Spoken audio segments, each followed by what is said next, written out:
She arrived with stale bread, a broken suitcase, and nothing left to lose. They laughed at her, slammed the door in her face, and let her sleep in the dirt.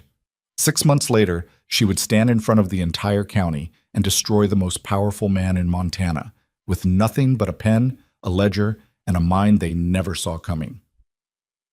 Drop a comment with your city. I want to see how far this story travels. If it moves you, hit like and stay until the very end. You won't regret it. The summer Eliza Thornton came to Copper Creek. The town was in the middle of a drought so stubborn that even the old-timers had stopped making predictions about when it would break. The creek itself, the one the town was named after, the one painted on the sign at the south entrance with cheerful blue letters, had shrunk to a muddy trickle that smelled faintly of iron and dead grass. Cattle stood at fence lines looking confused. Gardens had given up. The air carried that particular flat, heavy heat that doesn't break at sundown, just sits on top of everything like a wool blanket that nobody asked for. Into this came Eliza. She came on foot, which was the first thing people noticed. Not in a wagon, not on horseback, not even with the weekly stage that dropped passengers and mail on Tuesdays. She walked in from the South Road on a Thursday afternoon in late August, with a canvas sack slung over one shoulder, a small leather satchel that had seen better days held in her right hand, and the careful, measured walk of someone who had learned not to spend energy she didn't have. She was a large woman, broad-shouldered, heavy-set, with the kind of body that people in Copper Creek felt perfectly comfortable forming opinions about before she had spoken a single word. Her dress was clean but faded at the elbows and hem. Her boots were good boots once, but that was probably 3 or 4 years ago, and they showed it. Her dark hair was pinned up against the heat, a few strands coming loose around her temples. She had a wide, square face, steady dark eyes, and an expression that gave nothing away. She walked down Main Street without stopping, took in the hardware store, the feed merchant, the 2-story saloon with the broken shutter on the upper left window, the barber shop, the post office, the dry goods store, the church at the far end with the cracked bell tower. She was making a map in her head, the way a person does when they don't know how long they're staying, but they've learned to know a place before they need to move through it in a hurry.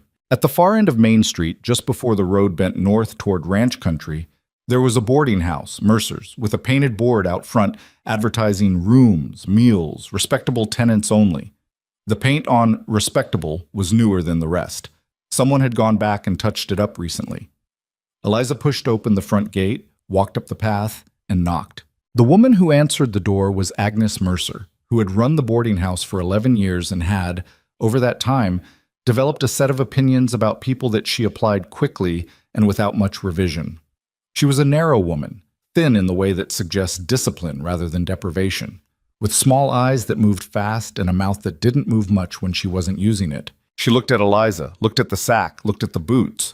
Her eyes moved up and down once, and that was all the assessment she needed. "Full up," Agnes said. Eliza's expression didn't change. "I can see 3 empty windows from the street."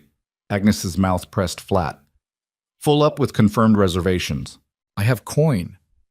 Eliza set the satchel down carefully on the porch step, opened it, and counted out exact change for a week's room and board. Not flashy, not begging, just clean and direct. "A week up front. I won't be any trouble." Agnes Mercer's eyes went to the coins and then back to Eliza's face. And the thing that moved across her expression in that moment was not complicated. It wasn't cruelty exactly. It was something smaller and uglier than cruelty. It was simple dismissal, the kind that doesn't even bother to be mean because it doesn't register the other person as someone worth being mean to. "I said full up," Agnes said. "I'd appreciate it if you moved along. You're blocking my step." And she closed the door. Not slammed. That would have been dramatic, would have implied Eliza had provoked something. Agnes simply closed the door, the latch clicking shut with a quiet, final sound that somehow managed to be worse than a slam. Eliza stood on the step for a moment. She picked up her satchel. She turned around, walked back down the path, and let herself out through the gate. She stood on the street with the afternoon sun hitting the side of her face and took a breath that she let out slowly through her nose. Then she looked up and down the street with those steady dark eyes, doing the math. She had enough coin for maybe 3 nights in a boarding house, assuming she found one willing to take her. She had not eaten since the morning. A half piece of stale bread she'd saved from 2 days ago, and a handful of dried apple from the bottom of her sack. She had no job, no contacts in this town, no letter of introduction from anyone. She had come to Copper Creek because it was the next town on the road, and the town before it had made her position very clear. She found a bench outside the post office and sat down, not in defeat, but in the practical manner of someone who needs to think and sees no point in doing it standing up. She set both bags between her feet. A dog trotted past and sniffed at her sack and kept going. A man came out of the dry goods store with a crate of something and didn't look at her. Two women crossed the street in front of her in the middle of a conversation they were having with each other and continued it right past her without a pause. In Copper Creek, Eliza Thornton was already invisible. She hadn't even been there 2 hours. Inside the saloon across the street, Gideon Cross was having an argument with his youngest brother about fence posts. This was not unusual. Gideon Cross, at 34, had been having arguments with his brothers about various things for as long as any of them could remember. And the arguments were rarely actually about the stated subject. They were about the fact that they were 5 grown men living and working in extremely close proximity on a ranch that their father had left them equally, which sounded fair and played out like a permanent negotiation over everything from grazing schedules to who left the gate to the south pasture unlatched again. There were 5 of them. Gideon, the oldest, who had his father's jaw and his mother's stubbornness, and ran the ranch with the kind of focused intensity that people sometimes mistook for coldness until they'd known him long enough. Then Seth, 31, the only brother who'd gotten any formal education and who sometimes let that be a problem. Then Caleb, 28, who was the hardest worker of the 5 but had a temper that flared fast and cooled fast, like a pan fire. Then Miles, 25, who was quieter than the rest and noticed things, which made him useful in ways his brothers didn't always appreciate. And finally Danner, 22, the youngest, who had strong opinions about fence posts and about many other things, and was currently expressing them at volume. "I'm telling you," Danner was saying, leaning both elbows on the bar with the entitled posture of a man who considers himself to be making an obvious point, "we can get them cheaper from Fallon's. I did the numbers."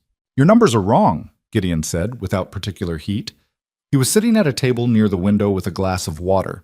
He didn't drink much, which was an ongoing disappointment to the bartender, and a folded piece of paper that he'd been looking at with an expression that suggested the paper contained bad news. "My numbers are not wrong. You didn't factor in the delivery cost from Fallon's. Add that in and it's more expensive than buying local, and we don't have to wait 3 weeks for delivery."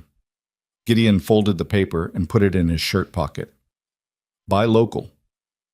"It's not more expensive." "Danner!" This was Miles from the far end of the bar, not even looking up from the newspaper he was reading. He already did the math. "Drop it." Danner dropped it, the way people always eventually dropped things when all 4 of his brothers were, in various ways, arrayed against him. He turned back to his drink with the face of a man filing something under unresolved. It was Miles who looked out the window first. He did it the way he did everything, without announcing it, without making it a production. He just glanced up from the newspaper and something outside caught his eye, and he looked at it for a moment with that particular stillness he had. "Who's that?" he said. Gideon didn't look up. "Who's what?" "Woman, sitting outside the post office. Been there about 20 minutes. Caleb, who was standing near the window with a beer he'd been nursing for half an hour, turned to look. "Traveler, maybe. Waiting for someone." "She's not waiting for someone," Miles said. He folded his newspaper. "She's doing arithmetic." Gideon looked up at that because Miles had a specific tone he used when he thought something was worth paying attention to, and he'd used it just now. Gideon got up from his table and came to the window. Eliza was still on the bench. She had taken a small notebook out of her satchel and was writing in it. Not letters, from the look of it. Figures. A column of something. She was writing fast, her expression focused, one hand pressed flat on the page to keep it from moving in the hot afternoon breeze. "She came in on foot," Gideon said. It wasn't a question. He was putting together what he was looking at. "Knocked on Mercer's door about 40 minutes ago," Caleb said. "Saw it from the street. Agnes shut it in about 30 seconds. Seth, who had been quiet this whole time in the way that meant he was paying close attention, looked at his older brother. "You've got that look," he said. "What look?" "The look where you're about to do something Agnes Mercer would disapprove of." Gideon watched Eliza write in her notebook for another moment. She crossed something out, rewrote it, pressed her lips together, and looked at what she'd written with the expression of someone who doesn't like the answer but accepts it as accurate. Then she closed the notebook, put it back in her satchel, and looked up at the sky with the kind of face you make when you're recalculating your situation from the ground up. "I'm going to talk to her," Gideon said. "About what?" Danner said. "I don't know yet." Eliza saw him coming from across the street. She had, by that point, developed fairly reliable instincts about the different ways men approached a woman sitting alone, and she was already evaluating as he crossed the street, the way he moved, the set of his shoulders, whether he was making eye contact or avoiding it. He was making eye contact. He wasn't smiling, which she generally considered a good sign. Men who came at you smiling usually wanted something specific. He walked with the particular directness of someone who had decided to do a thing and was doing it without performing it. He was tall, lean in the way that comes from physical work rather than careful eating, with sun-darkened skin and brown hair that needed cutting. He was wearing working clothes, nothing put on for town. His boots were dusty. He had what she'd come to think of as rancher's hands, scarred at the knuckles, permanently roughened. He stopped a few feet away, which she appreciated. "Evening," he said. He had a low voice, not soft but controlled. "I'm Gideon Cross. My brothers and I run the Cross Ranch, about 8 miles north of town." "Eliza Thornton," she said. She didn't get up. She'd learned a long time ago not to pop up from a seat just because a man had arrived. It communicated a kind of anxiety she didn't feel and couldn't afford. He nodded, like that was the right answer. "You came in on foot today." "I did." "From the South Road?" "Yes." He looked at her with an assessing, direct expression that was somehow different from Agnes Mercer's look, though it was also frank. Agnes Mercer had looked at her and seen a problem to be avoided. Gideon Cross was looking at her and seemed to be working out something else. "Agnes Mercer turn you away?" he asked. Eliza considered lying, or softening it, or making a joke of it. She did none of those things. "Yes." He nodded again. "That's her habit." He said it without particular judgment, which surprised her. Not defending Agnes, not condemning her, just noting a fact. "Is there another boarding house in town?" Eliza asked. She asked it plainly because she needed to know, and there was no point in approaching the question sideways. "One," Gideon said. "Fenton's on the east side, but Fenton's costs more than Mercer's, and the food's worse." "Good to know." A brief silence. He didn't fill it immediately, which was unusual. Most people rush to fill silence with something. He just stood there for a moment looking at her, and she could tell he was working up to saying something that was, for him, somewhat unusual. "I've got a proposition," he said finally, "and I want to be straight with you about what it is, because I don't think straight talk is always the first thing people offer a woman in your position, and that seems wrong to me." Eliza looked at him steadily. "Go ahead." "The ranch needs help. Not just ranch work, the house side of things. Records, accounts, managing the household. My brothers and I are not organized men. We're good at cattle, we're good at the land, but the bookkeeping side of things has been—" He paused, apparently looking for the accurate word. "Bad," he settled on. "It's been bad for a few years now, and it's starting to matter." "You're offering me work. I'm offering you room, board, and wages. A private room in the ranch house. 3 meals a day. The wages are modest, but they're honest, and they'll be paid on time." Eliza was quiet for a moment. The sun had moved lower, and the heat was finally starting to soften at the edges. She looked at Gideon Cross and did the same calculation she always did when something seemed too direct to be genuine. She went looking for the thing underneath it, the angle, the expectation that wasn't being stated. She didn't find one. That didn't mean it wasn't there, only that she couldn't see it from here. "Why?" she said. He tilted his head slightly. "Why what?" "Why me? You don't know me. You've known I existed for about 15 minutes. I know you came in on foot. You had the coin for a boarding house and used it fairly, and you sat down and ran your numbers in a notebook instead of going to pieces or looking for someone to take care of you." He said it without any flourish, just observation. "That tells me something. It tells you I'm broke and pragmatic. It tells me you're somebody who handles what's in front of her," he said. "That's harder to find than people think." She looked at him for a long moment. The evening light was doing something to the street, turning the dust gold and making the whole dry, struggling little town look, briefly, like something it probably wasn't. "I want to see the room first," she said. He nodded. "That's fair. And I want it understood from the start that the arrangement is professional." "I didn't suggest otherwise." "No," she said. "You didn't. I'm saying it clearly anyway because I've learned that saying things clearly is better than assuming they're understood." Something moved in his expression. Not offense, not amusement exactly, more like recognition. Like she'd said something he agreed with. "All right," he said. "Fair enough." She stood up, picked up her bags, and looked at him directly. "I'll need to speak to your brothers." "They're across the street." She looked toward the saloon, then back at him. "Now?" "No better time," he said. The meeting with the Cross brothers was not what anyone involved would have described as smooth. Seth was polite in the careful way of someone who had learned politeness as a skill and was deploying it consciously. Caleb looked her over with frank suspicion. Not the small, dismissive kind Agnes Mercer had shown, but the direct, almost respectful kind. The kind that says, "I don't know you, and I'm not pretending otherwise." Miles, she noticed, had already been watching her. He was the one who'd spotted her from the window, she suspected, though she had no way to confirm it. He was quiet, but present in the way of someone who absorbs things. Danner was the most complicated. He was young enough to be uncertain how to behave, and old enough to cover that uncertainty with a kind of aggressive nonchalance that he wasn't quite pulling off. "You know accounts?" Seth asked. He'd put on the skeptical face of someone who has been burned by bad information before. "I know accounts," Eliza said. "I ran the books for my family's farm from the age of 14 until—" She stopped. "For several years. I can show you what I know if you want me to demonstrate it. I don't mind a test."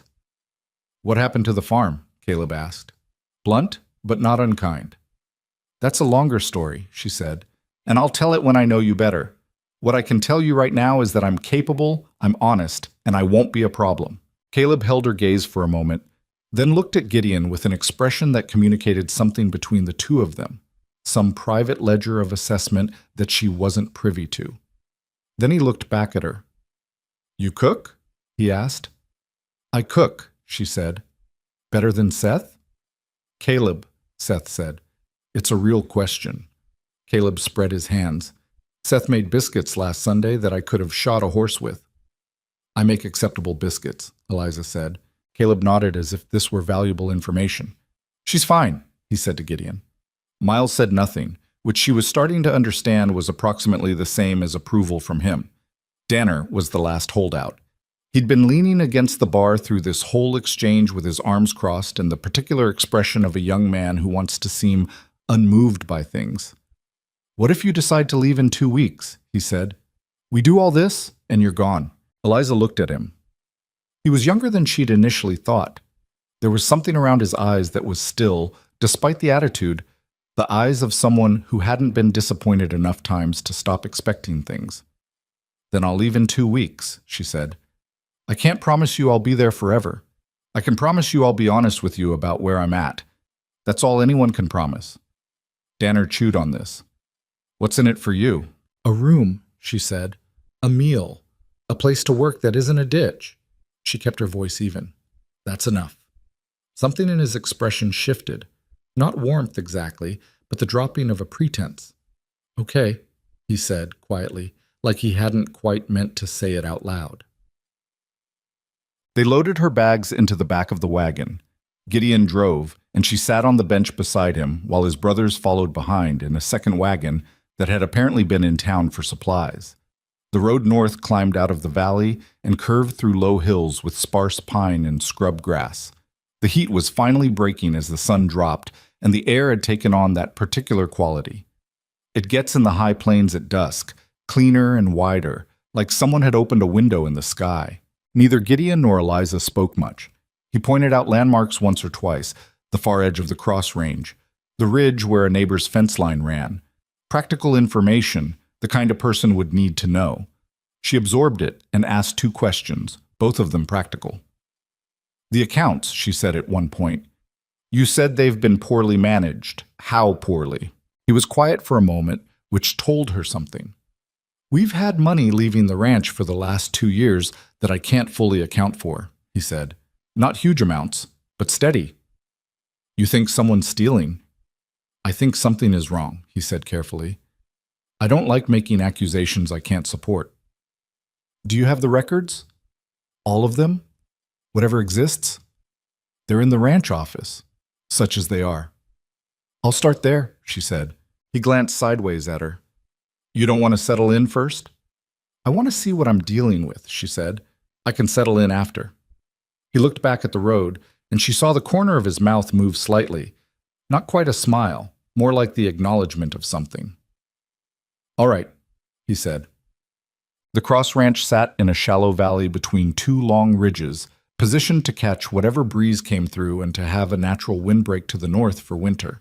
It was not a grand ranch. There were working ranches in Montana by that time that had grown into something resembling small kingdoms, but it was solid, substantial. A main house of 2 stories, timber and stone, with a long porch that ran the full front length. A barn of serious size.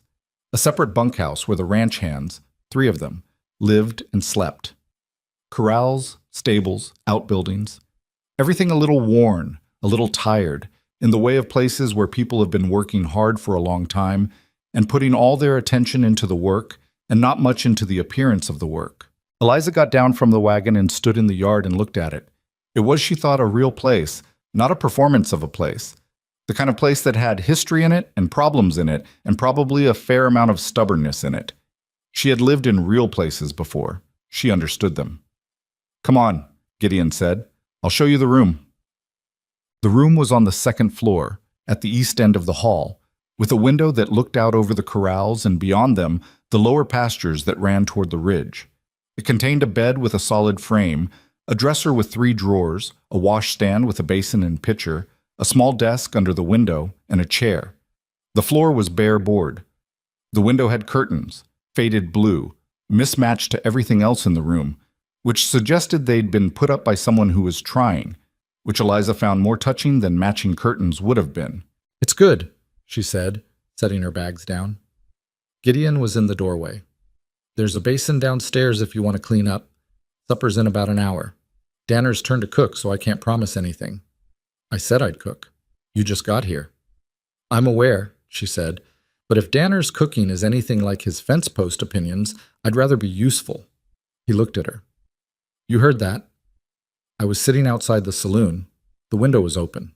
He was quiet for a moment, and this time the corner of his mouth went a little further. Not a full smile. She had the sense that full smiles were not something Gideon Cross deployed casually, but something. The kitchen's downstairs to the left, he said. There's a pantry through the back door. Whatever's in there, use it. Thank you, she said. He nodded once and turned to go. Gideon. He stopped, turned back. Why did you come across the street? She said. Really, you could have left me alone. He held her gaze for a moment, and she had the sense he was deciding whether to give her the short answer or the real one. My father built this ranch, he said. He had nothing when he started. Came here with nothing, worked for someone else for 7 years before he had enough to buy this land. He paused. He told us, when we were kids, there are 2 kinds of people. The ones who got here already, and the ones who are still trying to get here. He said the worst thing you can do is forget which one you used to be. He looked at her steadily. I hadn't forgotten. He turned and walked down the hall, and she heard his boots on the stairs, and then she was alone in the room that was, for the moment, hers. She sat on the edge of the bed and looked at the window. Outside, the last of the light was going amber over the pastures.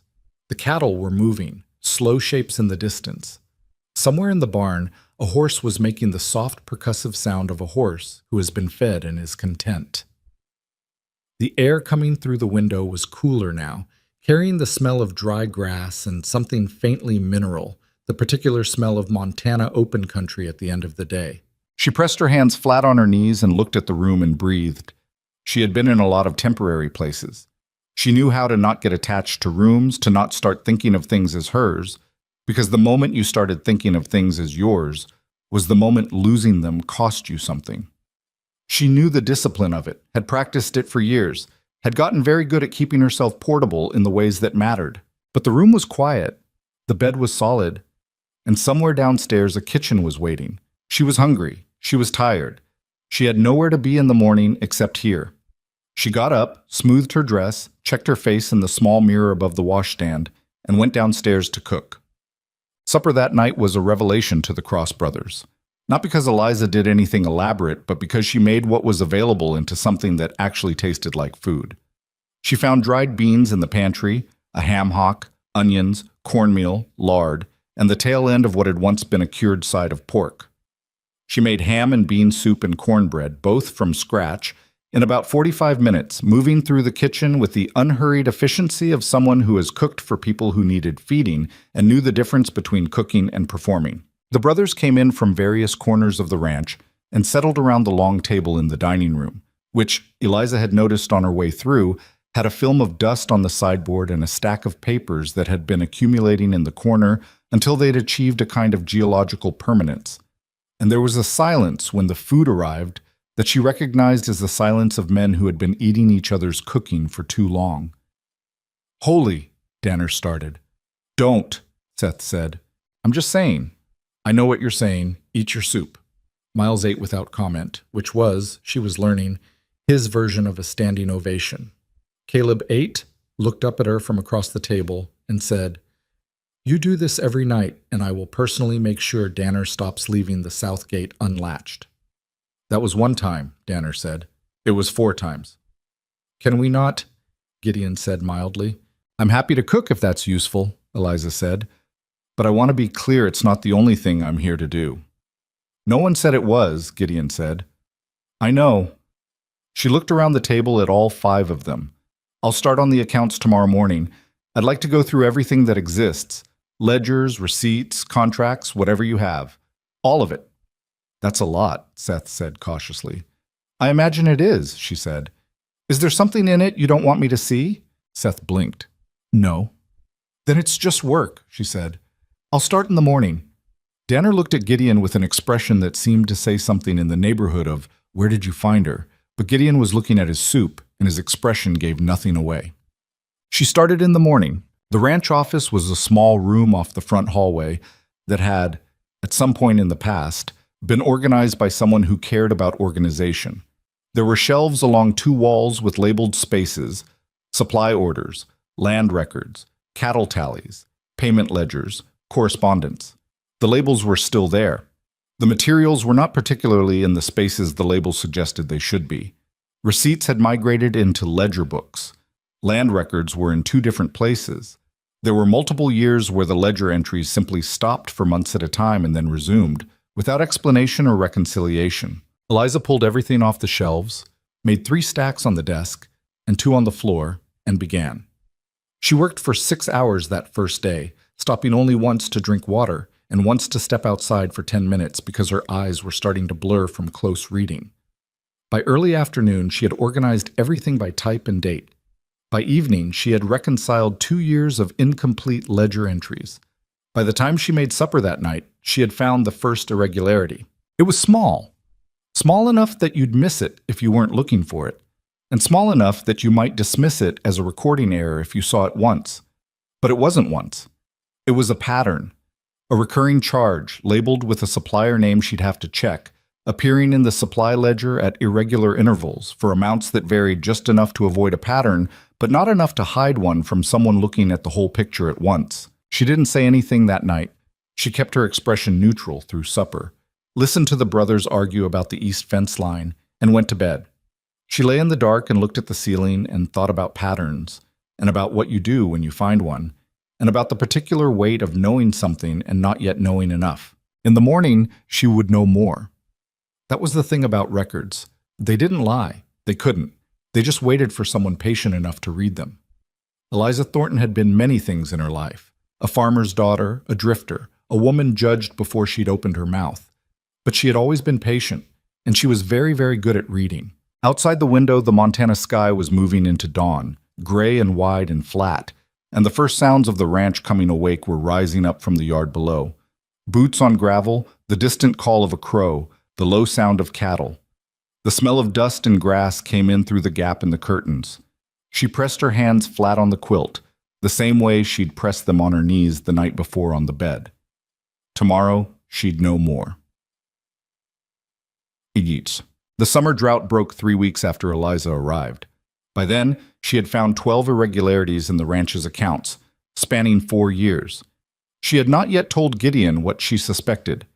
She was still building the case the way she'd built everything in her life, methodically, piece by piece, making absolutely certain before she spoke. She had learned, somewhere along the way, that the most powerful thing in the world was not a raised voice or a clenched fist. It was a ledger, properly kept in the hands of someone who understood what it meant. The rain came on a Tuesday. It started the way drought-breaking rain always starts in that country. Not gently, not with warning, but all at once, like the sky had been holding its breath for 3 weeks and finally exhaled. One moment the air was dry and brittle, and the next the yard was mud, and the corrals were rivers, and the brothers were running in from the fields with their hats pulled down and their shirts soaked through before they'd taken 10 steps. Eliza was in the office when it started. She heard the first crack of thunder somewhere to the north, felt the pressure drop in her ears, and then the rain hit the roof like something thrown rather than fallen. She got up and closed the window. The papers, she thought first, always the papers, and then stood for a moment listening to it hammer down on the shingles above her head, and felt something she hadn't felt in longer than she could precisely remember. Relief. Not her own. The land's. The particular relief of something that has been surviving on not enough, and is finally getting what it needs. She sat back down and returned to the ledger. She had been at the accounts for 3 weeks by then, and she had stopped thinking of them as chaotic. Chaos implies randomness. What she was looking at was not random. It had a shape to it. Once you knew where to look, the way a figure hidden in a drawing has a shape once your eyes find the right angle. And Eliza's eyes had found the angle on day 4. The supplier name was Renner and Associates. It appeared first in a ledger from 4 years back. A modest entry, $7.60 for sundry equipment maintenance, authorized by a signature she didn't recognize and had not yet placed. It appeared again 6 weeks later. Then again. The amounts varied between $6 and $22, never large enough to require Gideon's personal sign-off under the ranch's own informal accounting rules, always just below the threshold that would have prompted a second look. Someone had understood exactly where that threshold was. Over 4 years, Renner and Associates had collected $341 from the Cross Ranch for sundry equipment maintenance, for which there was not a single corresponding record of work performed, tools delivered, or service rendered. $341 was not a fortune, but it was real money, say, money that should have gone toward fencing repairs, or a new harness set, or any of the dozen small necessities that the brothers had been putting off because the budget always seemed just barely tight enough to make the decision difficult. That tightness was not accidental. On the morning of day 18, she'd found the second thread. This one was subtler. Not a false supplier, but a recurring discrepancy between the stated purchase price of cattle feed and what the brothers had actually paid, with the difference skimmed off in rounding errors that a casual reader would never question. 2 cents here, 8 cents there, $1.43 on a large order. Small numbers, extremely consistent pattern. She put the 2 threads side by side in her notebook, the Renner entries and the feed discrepancies, and looked at them for a long time. Then she started looking for a third. She found it on day 20 in a stack of correspondence that had been shoved in a box under the desk and apparently not touched in 2 years. It was a letter, typed, from a land surveying company, addressed to Gideon but clearly never opened.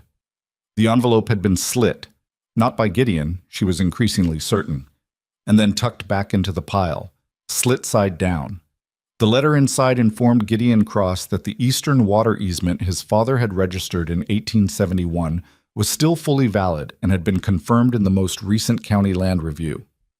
Routine notification, nothing alarming on its face, except that 3 months after that letter was written and intercepted, the Cross brothers had received a different letter. She found it in another box, this one opened and noted in Gideon's own handwriting, informing them that the eastern water easement was under review and that its status was unclear pending a county determination.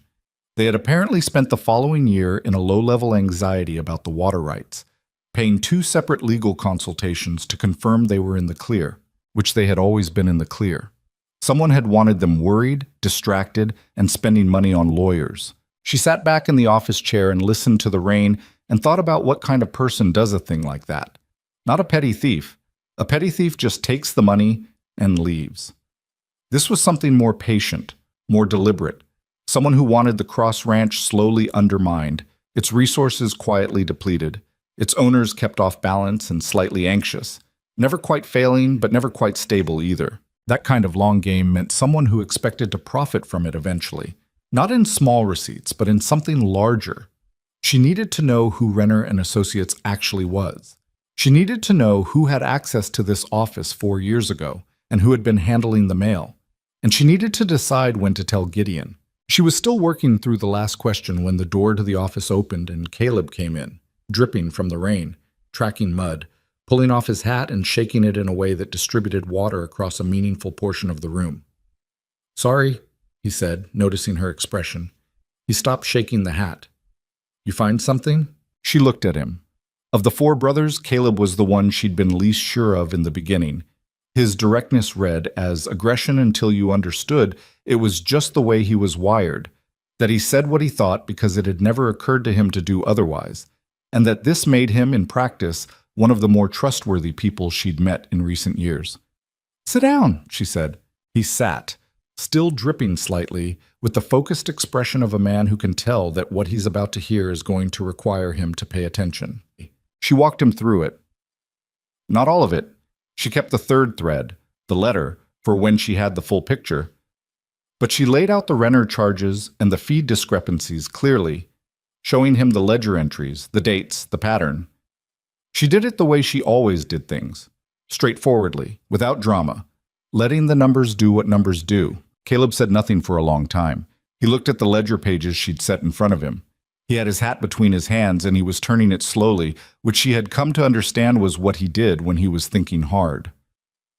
$341, he said finally. Over 4 years. Who is Renner and Associates? I don't know yet. That's the next thing I need to find out. He looked up at her. You think someone on the ranch is involved? I don't know that either, she said carefully. What I know is that someone with access to this office and this mail was involved. I'm not ready to say more than that. He set his hat on the desk and rubbed his face with both hands, a rough, unselfconscious gesture that was very Caleb. Gideon needs to know, he said. Yes, she said, tonight. You want me there? She thought about it. She thought about Gideon's face, about the controlled way he carried himself, about the particular way his jaw had tightened when she'd first asked him about the irregular charges 3 weeks ago. He knew something was wrong. He'd known for a while. Finding out that the knowing had been justified was not going to be an easy moment for him. Not tonight, she said. I'll talk to him. Caleb nodded, looking at her steadily. You know, he said, when Gideon brought you here, I didn't know what I thought, to be honest. I thought maybe he'd done something sentimental. He did do something sentimental, Eliza said. Maybe. He stood up, picked up his hat. But you're not, are you? Sentimental. She considered this. Not about numbers, she said. He almost smiled. Good, he said, and went back out into the rain.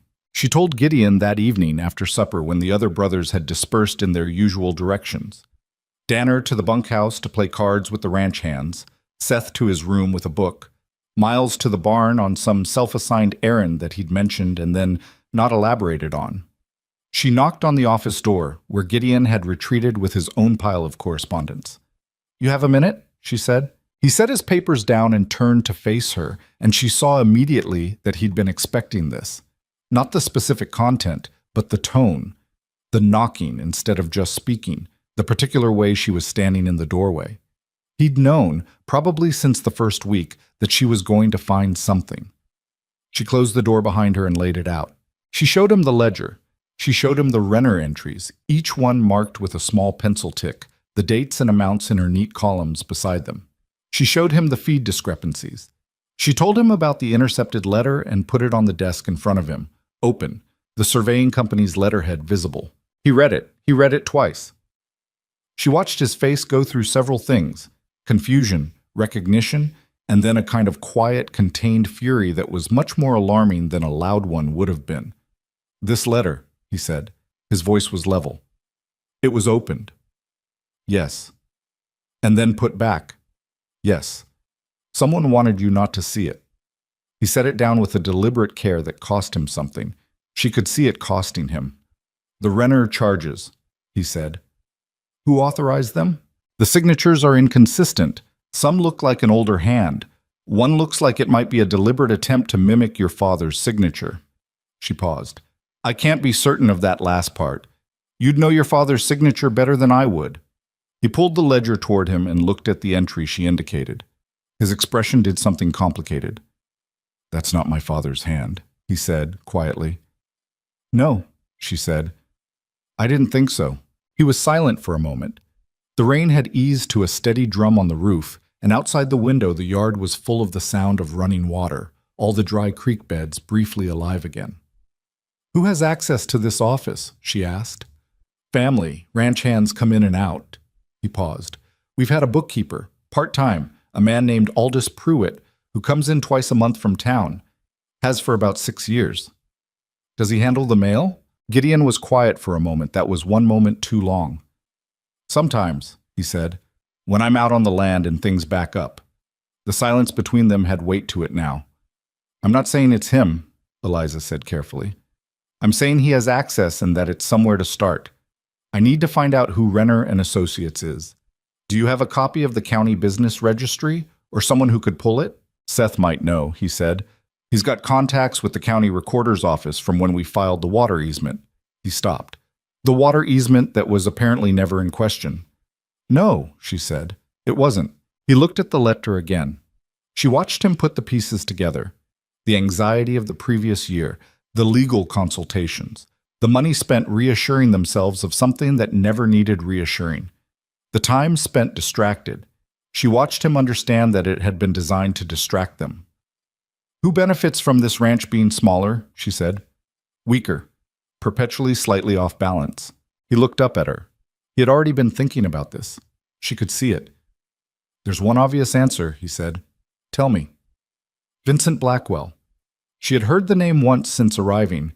Miles had mentioned it in passing, something about a land deal that hadn't gone the way the Cross family had hoped 3 years back. "Who is he?"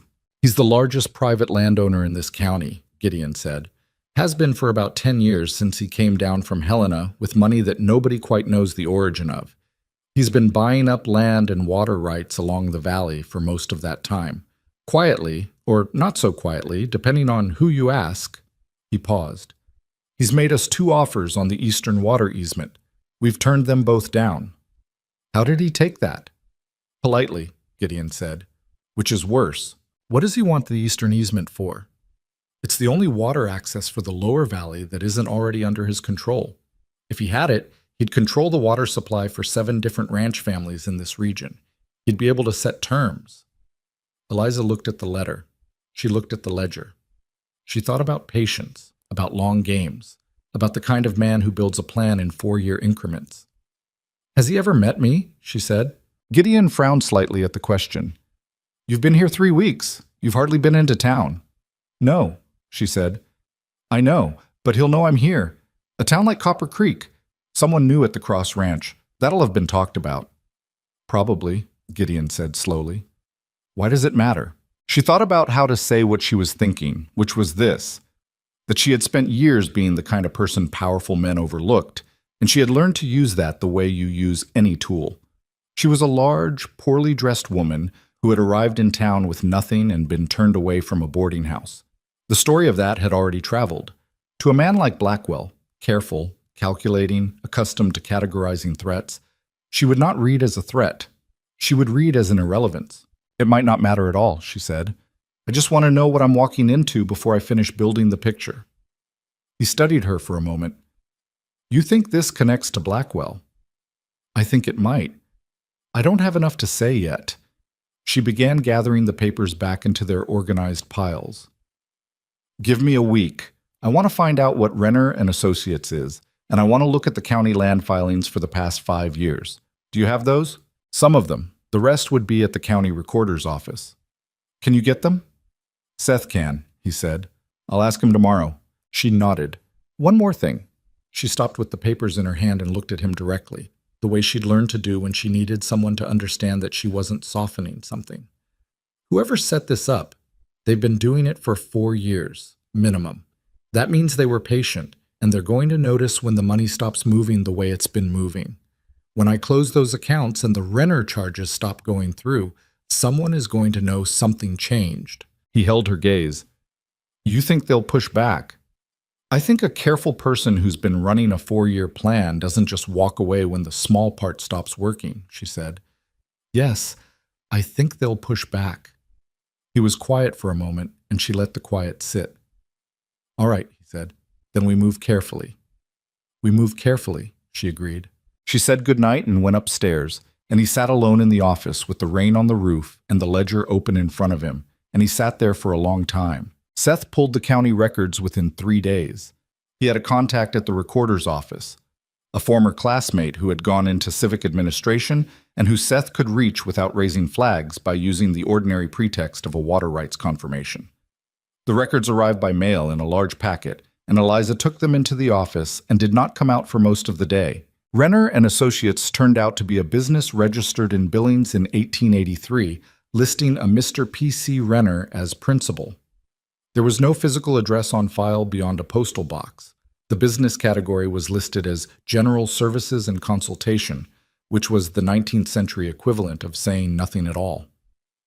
The registration had been filed by a legal office in Billings, a firm called Harwick & Sons, that also appeared when Eliza went looking in 3 other county registrations connected to land transactions that had, in each case, resulted in the consolidation of water rights in the Copper Creek Valley under a single owner. The single owner in each case was not listed by name. It was listed as the Meridian Land and Water Company.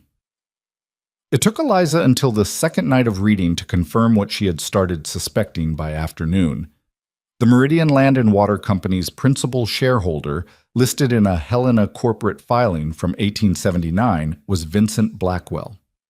She put the documents in order and held them in her hands and sat with the weight of what she was looking at. This was not opportunistic theft. This was architecture. Blackwell, or someone working carefully on his behalf, had set up a network of paper companies and proxy agents that allowed him to quietly drain resources from competing ranch properties, simultaneously keep those properties anxious and distracted about their land rights, and position himself to make an attractive purchase offer when those properties were weakened enough. The Cross Ranch was not the only one. Looking at the land transaction records Seth had pulled, she could see at least 4 other ranch properties in the valley that showed similar patterns: a slow erosion of security, a recurring low-grade financial drain, a legal question introduced at a strategic moment. 4 ranch families, all of them probably believing their troubles were their own, not understanding they were all pieces of the same operation. She sat with that for a long time. When she finally came out of the office, it was past 9 in the evening. The kitchen was quiet. Supper had come and gone without her, and someone had left a covered plate on the stove with a note in Danner's handwriting that said, "You forgot to eat, genius." And most of the house was dark. But there was light under the door of the sitting room, and when she pushed it open, she found all 4 brothers there, which did not happen often. Gideon was reading. Seth was writing something at the side table.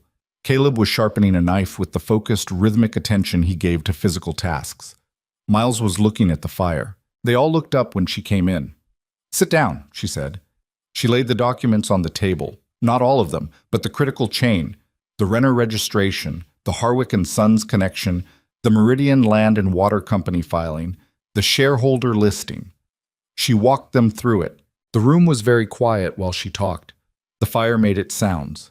Caleb stopped sharpening the knife around the point where the Meridian connection became clear, and he set it down carefully on the arm of his chair like he was afraid of what his hands might do if they were holding something. Danner, who had come in from the bunkhouse at some point in the last hour and was sitting on the floor near the door with his back to the wall, said nothing at all through the whole presentation, which was so unlike him that it registered as its own kind of statement.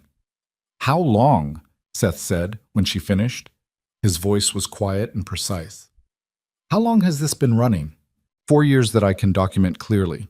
Possibly longer. Some of the earlier records are incomplete, and I can't reconstruct them with confidence. 4 years, Caleb said. He said it to the fire. "The other ranches," Miles said. He had turned from the fire and was looking at her with those observant eyes. "You said 4 others show similar patterns." "Yes. I can't say for certain without seeing their records, but the land transaction timeline is consistent with the same operation. Those families don't know, he said. I don't think so, she said. No. Miles looked at Gideon. Gideon had been sitting forward through most of this with his elbows on his knees and his hands clasped, looking at the documents. He looked up now, and his face was the face of a man who has received news that confirms the worst version of something he'd been hoping was just bad luck, and is in the process of deciding what to do with that. We need to go to the county, Seth said. We need to go carefully, Eliza said. Blackwell has money and legal resources. If we go to the county with what I have right now, the best outcome is an inquiry that drags on for years while his lawyers make the evidence look circumstantial. Worse outcome, he knows we're moving against him, and he accelerates whatever he's planning next. What is he planning next? Danner said from the floor. The first thing he'd said. Everyone looked at him, then back at Eliza. I don't know yet, she said. But a man who's been running a 4-year preparatory campaign doesn't do it for small stakes. He wants the water easement. He probably wants this ranch, or enough of it to control the water. He's going to make a move at some point, and it's going to be bigger than paper companies and intercepted letters. So we wait? Caleb said. The word came out with edges. We prepare, she said. We document everything we have completely and correctly, so that when the time comes, the case is undeniable. We do not tip our hand before we're ready. She paused. And we should warn the other ranch families. Carefully. They deserve to know what's been happening to them. Gideon was quiet for a moment. You think he knows about you? He said. About what you found? Not yet, she said. I think he knows a woman came to the ranch and has been doing the books. I think that reads as normal household management to someone watching from a distance. She set her hands flat on the table. That window is going to close. When the Renner charges stop going through and the accounts close the holes, someone in his operation is going to notice. We have some time. Not a lot. How much? Seth asked. Weeks, she said. Maybe less. The fire popped. Outside, the rain had stopped sometime in the last hour, and the night was the clean, washed kind that comes after a long drought finally breaks. Everything smelling of wet earth, the sky clearing to show stars. All right, Gideon said. He stood up, unfolding to his full height with the measured movement of a man who has made a decision. Eliza, finish the documentation. Take whatever time you need and whatever help you need from Seth on the legal side. He looked at Caleb. Not a word to anyone in town until she says it's time. He looked at Miles. I need you to quietly reach out to the Henderson Ranch and the Potters. Old friendships, nothing official. See if they're willing to talk. He looked at Danner, who had gotten up from the floor at some point. You'll ride out tomorrow and check the east fence line. All of it. I want to know our land exactly. Danner nodded. Something in his face had changed over the course of the evening. The last of the nonchalance had gone out of it, replaced by something steadier. One more thing, Gideon said. He was looking at Eliza. You did this. You found it. Whatever happens next, that's yours. She looked at him. She felt, unexpectedly, the specific discomfort of being acknowledged, of having someone name what she'd done plainly and mean it. She had been so long in the habit of working invisibly, of being the person whose contributions vanished into the outcome without a name on them, that she didn't quite know what to do with the directness of it. I didn't do anything except read, she said. Nobody read those books for 4 years, he said. You did it in 3 weeks. She didn't answer. She gathered the documents back into their careful stack and said goodnight, and went back to the office, and sat at the desk in the dark for a while before she lit the lamp and went back to work. There was still more to find. She could feel it, the way you feel the shape of something in a box before you open it, the weight of what the records hadn't yet shown her, the gaps that still needed filling, the questions that each answer opened up. Outside the window, the Montana night was wide and clear and dark, and the wet land smelled like possibility, the way it does after rain. She opened the next ledger. The window closed faster than Eliza had predicted. It was Miles who brought the first sign, 11 days after the sitting room meeting. He came in from his quiet errand, the one that had taken him to the Henderson Ranch and then to the Potters, both visits dressed as neighborly calls, nothing official. And he found Eliza in the kitchen rather than the office, because she had learned that the kitchen was where she thought best, The physical work of cooking, giving her hands something to do while her mind ran its circuits. He sat down at the table without being invited, which was unusual for Miles, and she turned from the stove and looked at him. "Blackwell's been in town," he said. She set the spoon down on the rest. "When?" 3 days ago, according to Walt Henderson. Stayed 2 nights at the saloon's guest rooms, the good ones, upstairs. Had meetings." Miles folded his hands on the table. Walt didn't know who with, but he said Blackwell asked about the Cross Ranch. Specifically. He paused. Specifically asked if there was anyone new working out here. Eliza was quiet for a moment. She picked the spoon back up and stirred the pot, not because it needed stirring, but because she needed the second to think. "What did Walt tell him?" "Walt doesn't know enough to tell him anything useful, but someone in town does." "Agnes Mercer," she said. Miles looked at her.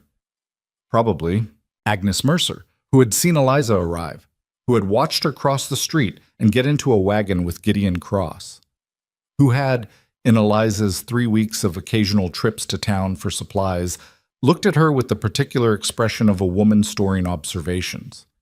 "Did the Henderson visit help?" she asked. "Walt, is he open to talking?" "Walt Henderson is a cautious man," Miles said. He listened. He didn't commit to anything, but he's been having his own troubles with supplier charges he can't account for, and when I pointed out the pattern without telling him everything, I could see it land. He looked at his hands. "The Potters are angrier. Older couple. They've been ranching that land for 30 years. They've lost 2 pasture parcels in the last 18 months to what they thought were legitimate debt proceedings. Agnes Potter cried when I visited. She thought it was their own mismanagement." Eliza turned back to the stove. The soup was ready, but she left it on the low flame. "It wasn't their mismanagement." "No," Miles said. "It wasn't." He stood up. "Blackwell's coming back to town at the end of the month for the County Water Commission meeting. Walt Henderson heard that too." She turned to face him fully. "The Water Commission meets monthly?" "First Thursday of the month, usually routine. Maintenance reports, seasonal allocation, but Blackwell apparently requested agenda time." "For what?" "Unspecified matter of regional water access," Miles said, quoting the tone of someone who has memorized a phrase. "That's what Walt was told." Eliza stood very still for a moment. Then she walked to the door. "Tell Gideon," she said, "tonight, and tell him I need 2 more weeks." "Do you have 2 more weeks?" She thought about the stack of county land filings still on her desk. She thought about the chain she'd been building. Renner to Harwick, to Meridian to Blackwell. And the 3 links she still needed to make it legally airtight rather than merely persuasive. She thought about Agnes Potter crying at her own kitchen table, believing her family had failed. "I'll make 2 weeks," she said. She worked like she had not worked since the early weeks on her family's farm, when the harvest was coming and there was never enough time, and the only answer was to stop sleeping more than you absolutely had to. She was at the desk before the ranch woke, and still there when the house went quiet at night. Seth brought her coffee in the mornings without being asked and reviewed her legal interpretations in the evenings, with the careful precision of a man who understood that imprecision, in this context, was the same as failure. Caleb, in his undemonstrative way, started leaving food on the corner of the desk. Not elaborate. A biscuit, a slice of cold meat, an apple from the tree near the barn. She found these offerings without comment and ate them without comment, and they both understood this as a form of conversation. Danner was the one who surprised her. He came to the office door on the 5th day of her intensive push, knocked, which he had not done before, had previously just pushed the door open, and stood in the frame looking like he wanted to say something he hadn't yet figured out how to say. "What is it?" she said without looking up. "I've been thinking," he said, "about Aldous Pruitt." She looked up then. Pruitt, the part-time bookkeeper who had access to the office, who handled the mail when Gideon was out.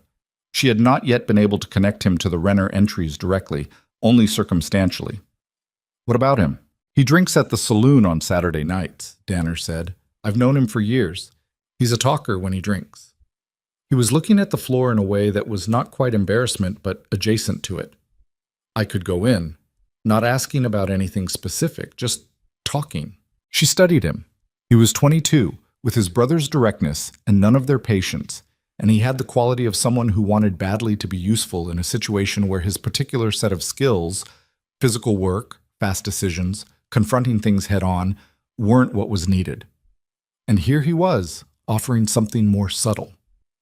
"You can't tip your hand," she said. "I know." "If he realizes you're fishing—" "I said I know," he said, with a flash of the old irritation. Then, quieter. "I'm not stupid. I just act like it sometimes." She held his gaze for a moment. "All right," she said. "Don't push. Let him talk. If he doesn't give you anything, you walk away. The most important thing is that he doesn't know we're looking at him." Danner nodded. "Saturday," he said. He came back from town on Saturday night with something useful and one split knuckle, the second of which he declined to explain, and she declined to ask about. What he'd gotten from Pruitt, over 2 beers, in the casual way of men who've known each other across a bar for years, was a name. Not Blackwell's name, not Harwick's. A smaller name, a middleman. A man called Sutter who worked as a land agent out of a rented office near the county recorder's, and who had, according to Pruitt's loose-tongued account, a very interesting way of making sure things got recorded in the right order. Pruitt hadn't explained what that meant. He'd laughed about it, which told Eliza that he was in on it, at least peripherally. Nobody laughs that way about something they're not part of. She had Seth pull Sutter's filing history from the county records the next day. It took him most of Monday, and he came back tight-lipped with a stack of papers and the look of a man who is freshly angry. "Sutter filed the adverse claim on the Potter's pasture parcels," Seth said, putting the papers on her desk.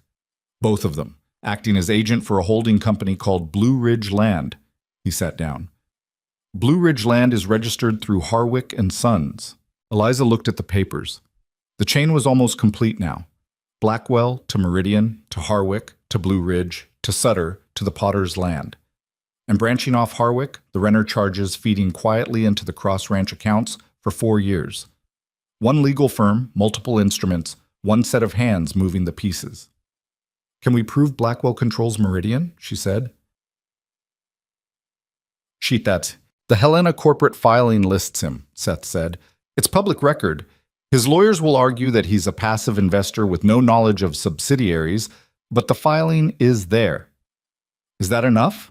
Seth looked at her honestly. "It depends on the forum," he said. "In a civil court, probably not. Not without more. In a county hearing, in front of the Water Commission, in public—" He paused. "It's enough to raise serious questions that can't be quietly dismissed. It's enough to start an official inquiry." "That's what we need," she said. "Not a conviction. An inquiry." Seth nodded slowly. "The Water Commission meeting," he said. "Blackwell requested agenda time," she said. "I need to be there." He was quiet for a moment. "Eliza, the Water Commission it's not a friendly room. Blackwell has relationships with those commissioners. He's been cultivating them for years. There are going to be ranchers there, lawyers, county officials. And you're going to walk in as who?" she said steadily. He met her eyes and had the decency not to flinch. "As someone they don't know," he said. "Someone they haven't taken seriously yet." "Good," she said. "That's what I need." Vincent Blackwell arrived in Copper Creek on a Wednesday, which was 2 days before the Water Commission meeting, which told Eliza something about how seriously he took the commission itself. Not very, but enough to arrive early and work the room. She did not go to town those 2 days. She stayed at the ranch and worked, and she sent Miles to observe, because Miles could walk through a room without being noticed in the way that some people have, a quality of existing at the edge of other people's attention. What Miles brought back, both evenings, was useful. Blackwell had taken his meals at the best table in the saloon's dining room both nights, with different company each time. The first night, 2 of the county commissioners. The second night, a lawyer from Billings that Miles didn't recognize, and a man Eliza identified from the description as almost certainly the Sutter whose name Pruitt had dropped. He was, by all accounts, a composed man, well-dressed without being showy, polite, slow to raise his voice. He had money manners, the kind of ease that comes from never having had to wonder whether you'd be welcome somewhere. "He asked about you again," Miles said on the second evening report. "I overheard part of it. He knows your name." Eliza was silent. It wasn't threatening," Miles said carefully. "More like curious." He said, "Who is this woman Thornton? What does she actually do out there?" His lawyer said something about household staff. Miles paused. Blackwell said probably, but worth knowing. He's smart, Eliza said. Yes, Miles said. Smart enough to get this far, she said. Not smart enough to look at a woman sitting on a bench outside the post office and see anything other than what he expected to see. Miles was quiet for a moment. Be careful with that, he said. She looked at him. Underestimating the people who underestimate you, he said. It's useful, but it can make you overconfident. He said it without any particular edge, just Miles observing a thing and saying it plainly. He's been careful for a long time. If he gets a sense that something is off, he'll move fast. She held his gaze. I know, she said. You're right. She turned back to her desk. I'll be ready. The day before the hearing, Gideon found her in the office at near midnight. She had not come to bed. She had not been to bed before 1 a.m. in 10 days. And he appeared in the doorway with 2 cups of coffee and the look of a man who has decided to do something he's been working up to for a while. He set 1 cup in front of her. He sat down across the desk. What do you need tomorrow? He said. She looked up from the documents she was collating into the packet she would bring to the hearing. I need you and your brothers to be there, all 5 of you, and I need Walt Henderson to come if Miles can reach him tonight. He's seen the pattern in his own books, and he's a respected voice in that room. I already talked to Miles, Gideon said. Walt's coming. Agnes Potter wants to come too. Something moved in Eliza's chest at the name. Agnes Potter, who had cried.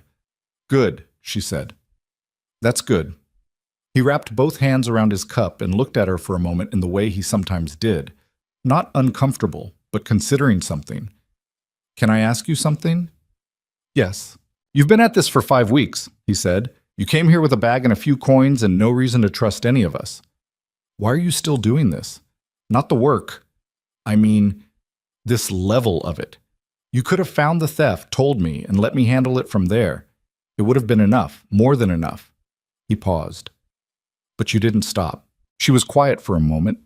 She looked at the papers in front of her, the Renner entries, the Meridian filing, the chain that led from a paper company in Billings to Agnes Potter crying at her kitchen table, believing she'd failed. I've been in that position, she said, where something was taken from you and you spent years thinking it was your own fault, your own failure. She didn't look up. It's a particular kind of weight. It changes how you carry yourself, how much you believe you deserve.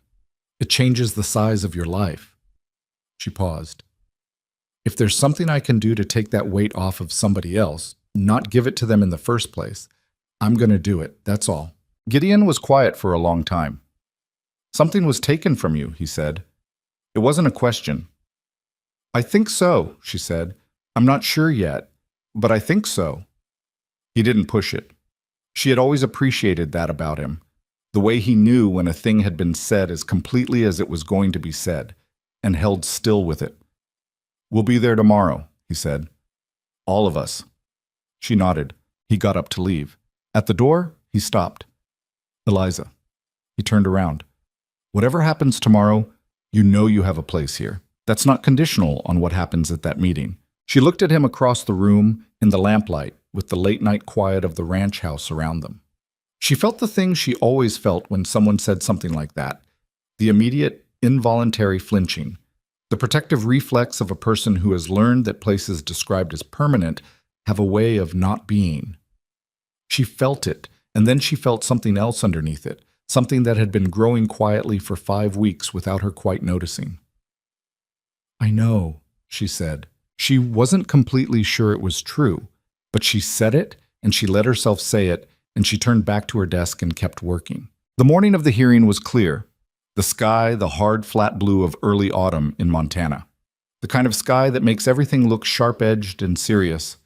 Eliza dressed carefully, not because she had anything impressive to wear, but because care itself meant something, the difference between a woman who is being serious and a woman who is performing seriousness. She put on her best dress, which was clean and pressed and had no tears. She pinned her hair up firmly. She packed her document packet twice, checking the order of each item, making sure every page was where she needed it. She came downstairs to find all 4 brothers in the kitchen, already dressed, already eating. Danner, miraculously, was on time. Seth had a folder of his own. Legal notes, the filing records, backup documentation. Miles was standing by the window in the way he stood when he was preparing himself for something. Caleb looked at her when she came in and said, without preamble, "You ready?" "Yes," she said. "Good," he said. "Eat something first." She ate. It was not easy. Her stomach was doing the particular thing it did before confrontations, the tight, rolling unease of a body that knows something significant is about to happen and is running through its options. She ate anyway, because Miles had been right about overconfidence, and you couldn't afford anything less than fully functional. They drove to town in 2 wagons, Walt Henderson and Agnes Potter joining them at the edge of town. Agnes Potter was a small, stiff-backed woman in her 60s with white hair and a face that had been weathered by decades of outdoor work into something you'd describe as formidable. She sat beside Eliza in the wagon and looked at the packet in Eliza's hands and said, "Is it enough?" "I believe so," Eliza said. Agnes Potter looked at her steadily. "My husband built that land," she said. "He built it from nothing. 2 years ago, I thought I'd watched us lose it through our own stupidity, and I've been carrying that." She looked forward. "If you can show it wasn't that—" "I can show it wasn't that," Eliza said. Not gently, not soft-pedaling it for comfort, but plainly, the way she'd learned the Potters needed things said. Agnes nodded and said nothing else. The County Water Commission met in the town hall, a 2-story building on the east side of Main Street that was the largest indoor space in Copper Creek and was used, on alternate weeks, as a public meeting room and a storage facility for things nobody wanted to deal with. Today it had been arranged in meeting configuration, a long table at the front for the commissioners, rows of chairs behind it for the public, and a standing space along the walls for the overflow crowd that had apparently heard, through the fast and thorough information network of a small town, that something unusual was happening at the monthly water meeting. Eliza walked in and took stock immediately.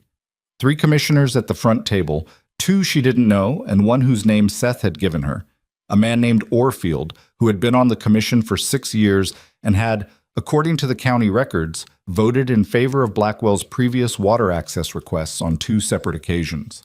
Lawyers along the left wall, several of them. Ranching families in the chairs, more than she'd expected. Word had traveled.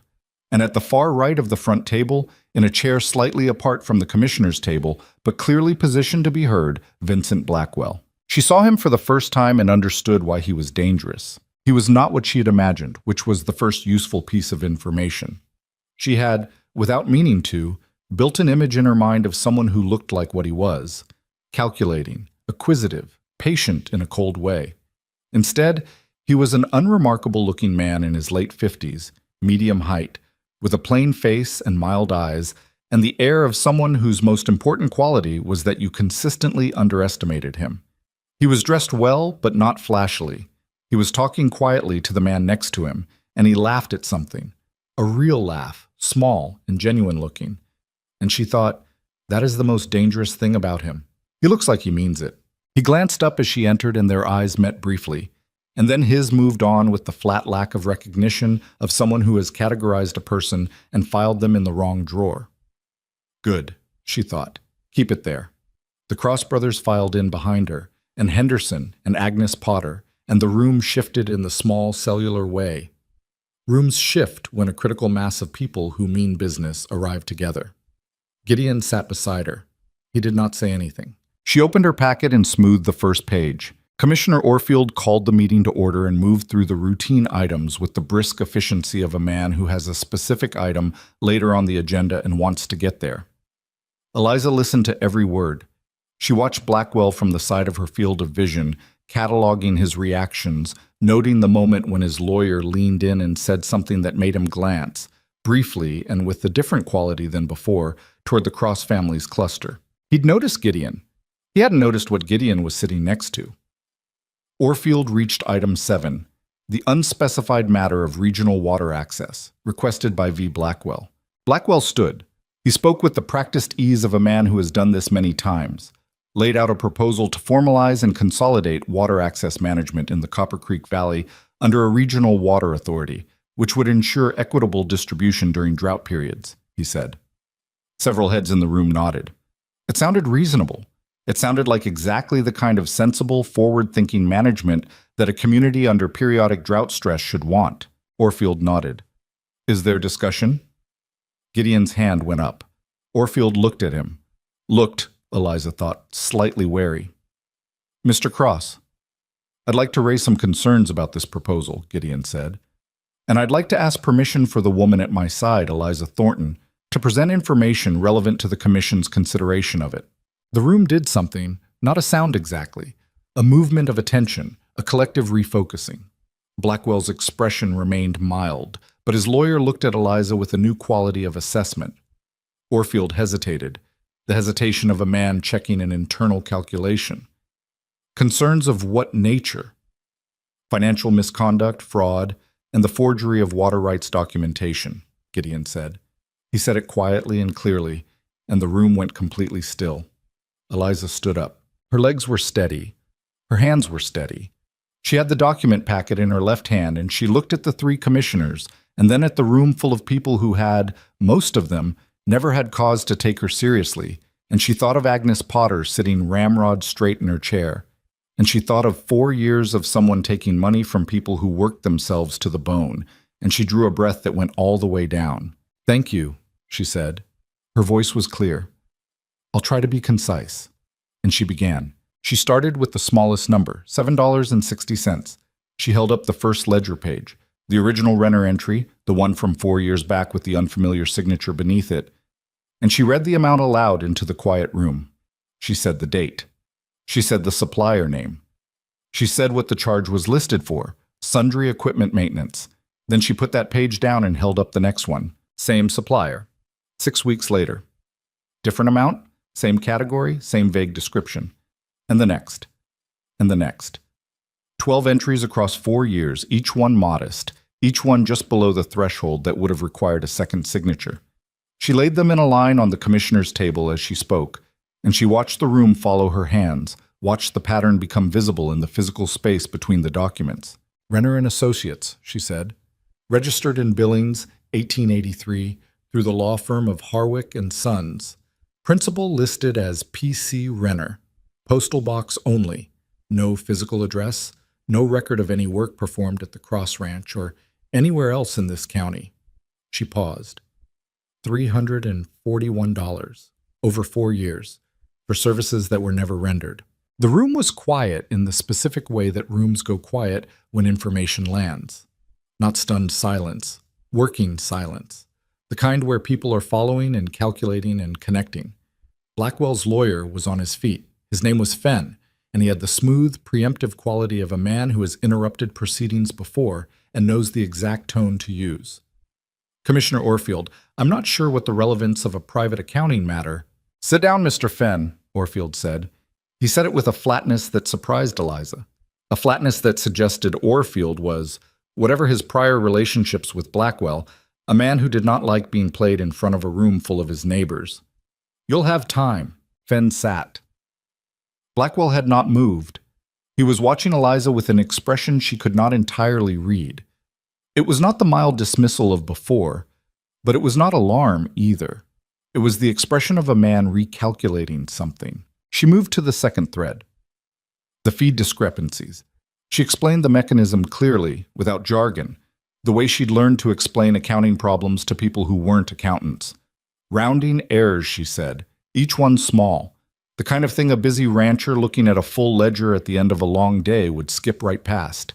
She had a column she'd prepared, the stated amounts, the actual amounts, the difference.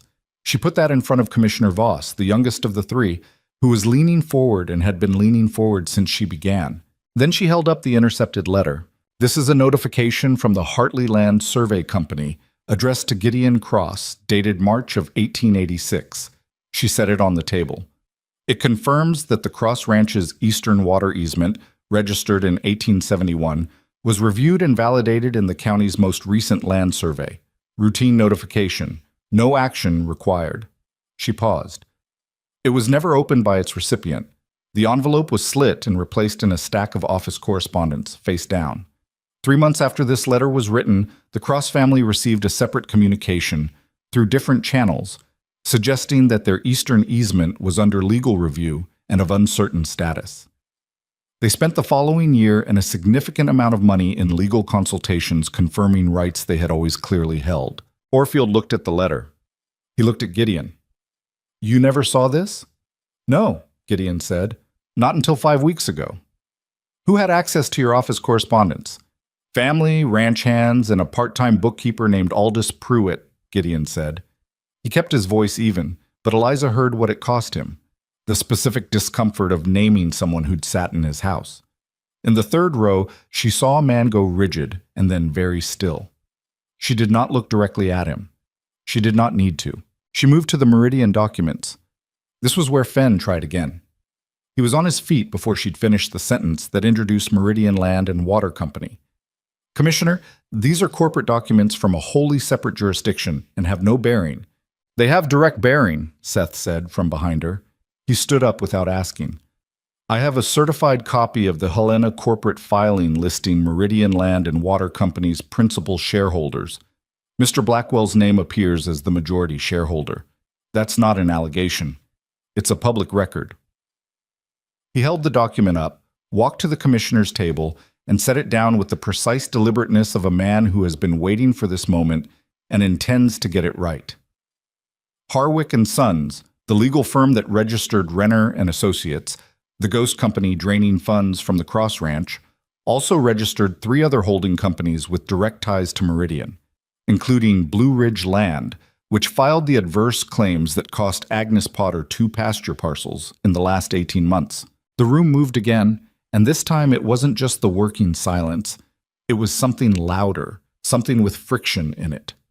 Agnes Potter sat very straight in her chair. Walt Henderson put his hands flat on his knees and looked at the ceiling and then back at the front table with the expression of a man doing arithmetic he doesn't like the answer to. Blackwell's lawyer was on his feet again, and this time his voice had lost some of its smoothness. These are conjecture and speculation. A shareholder connection does not constitute. It constitutes a starting point, Commissioner Voss said, cutting him off. Voss was 38 years old and had been a farmer before he was a commissioner, and he had the farmer's habit of looking at a thing and saying what it was. He looked at Blackwell. Mr. Blackwell, I'd like to hear your response, directly, not through counsel.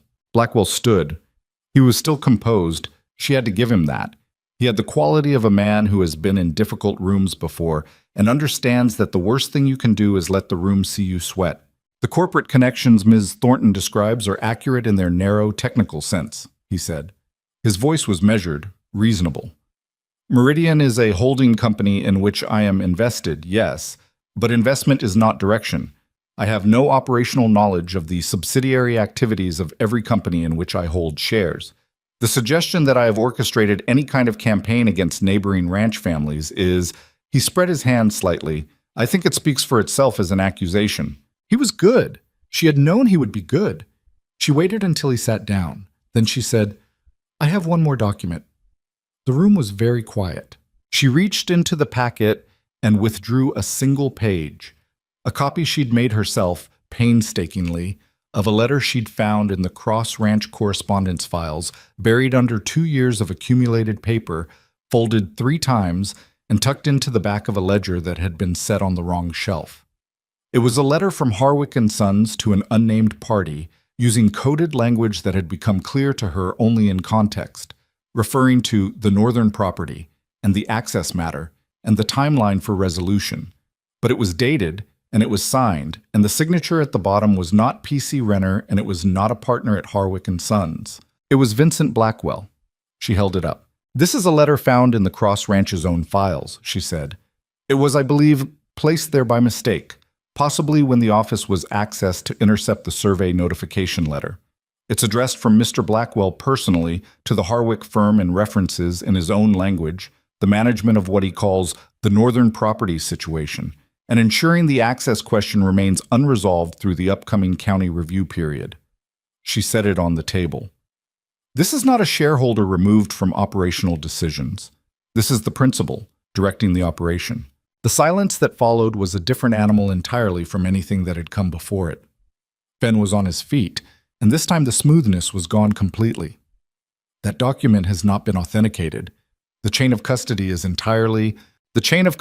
documented, Eliza said. I can provide a written account of where and how it was found, signed by myself and 2 other witnesses who can confirm the filing location. But I would also point out that Mr. Blackwell has not denied the signature. She looked at Blackwell directly. Would you like to? The room turned to look at him. Blackwell sat still for a moment that was slightly too long. Then he said quietly, I'd like to review the document before making any statement about it. Of course, she said. The commissioners have the original. Commissioner Orfield was already reading it. He passed it to Voss. The third commissioner, a taciturn man named Galt, who had said nothing through the entire proceeding, read it twice and then set it down on the table very carefully, as if it might do something. What happened next was not dramatic, in the way that films later would make these moments dramatic. It was messy and loud and overlapping. Fenn demanded a recess. Orfield denied it. Two ranchers in the back rows began arguing with each other. Not opposing each other, Eliza realized after a moment, but both of them angry and both of them processing the same information in different ways, and the noise of it spilling into something uncontrolled. Agnes Potter stood up without being acknowledged and said, in a voice that cut through the noise with the precision of someone who has been waiting a very long time to say something, My husband's land. I want to know about my husband's land. Orfield had to call for order twice, then a third time. In the middle of it, Eliza sat down.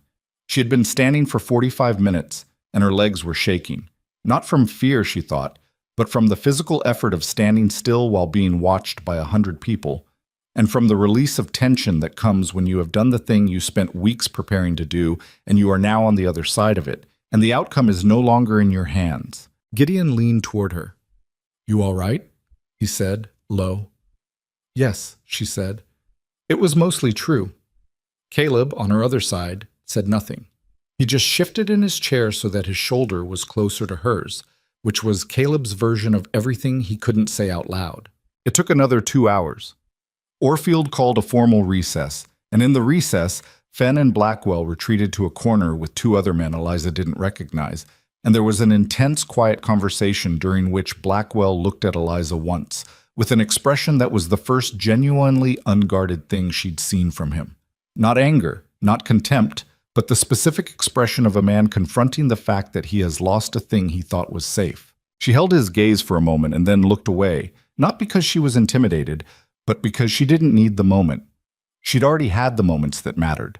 When the commission reconvened, Orfield read a prepared statement in the careful language of institutional caution. The Renner charges would be referred for a formal county fraud inquiry. The Meridian-Harwick connection would be reviewed by the state attorney's office. The adverse claims against the Potter parcels were suspended pending investigation.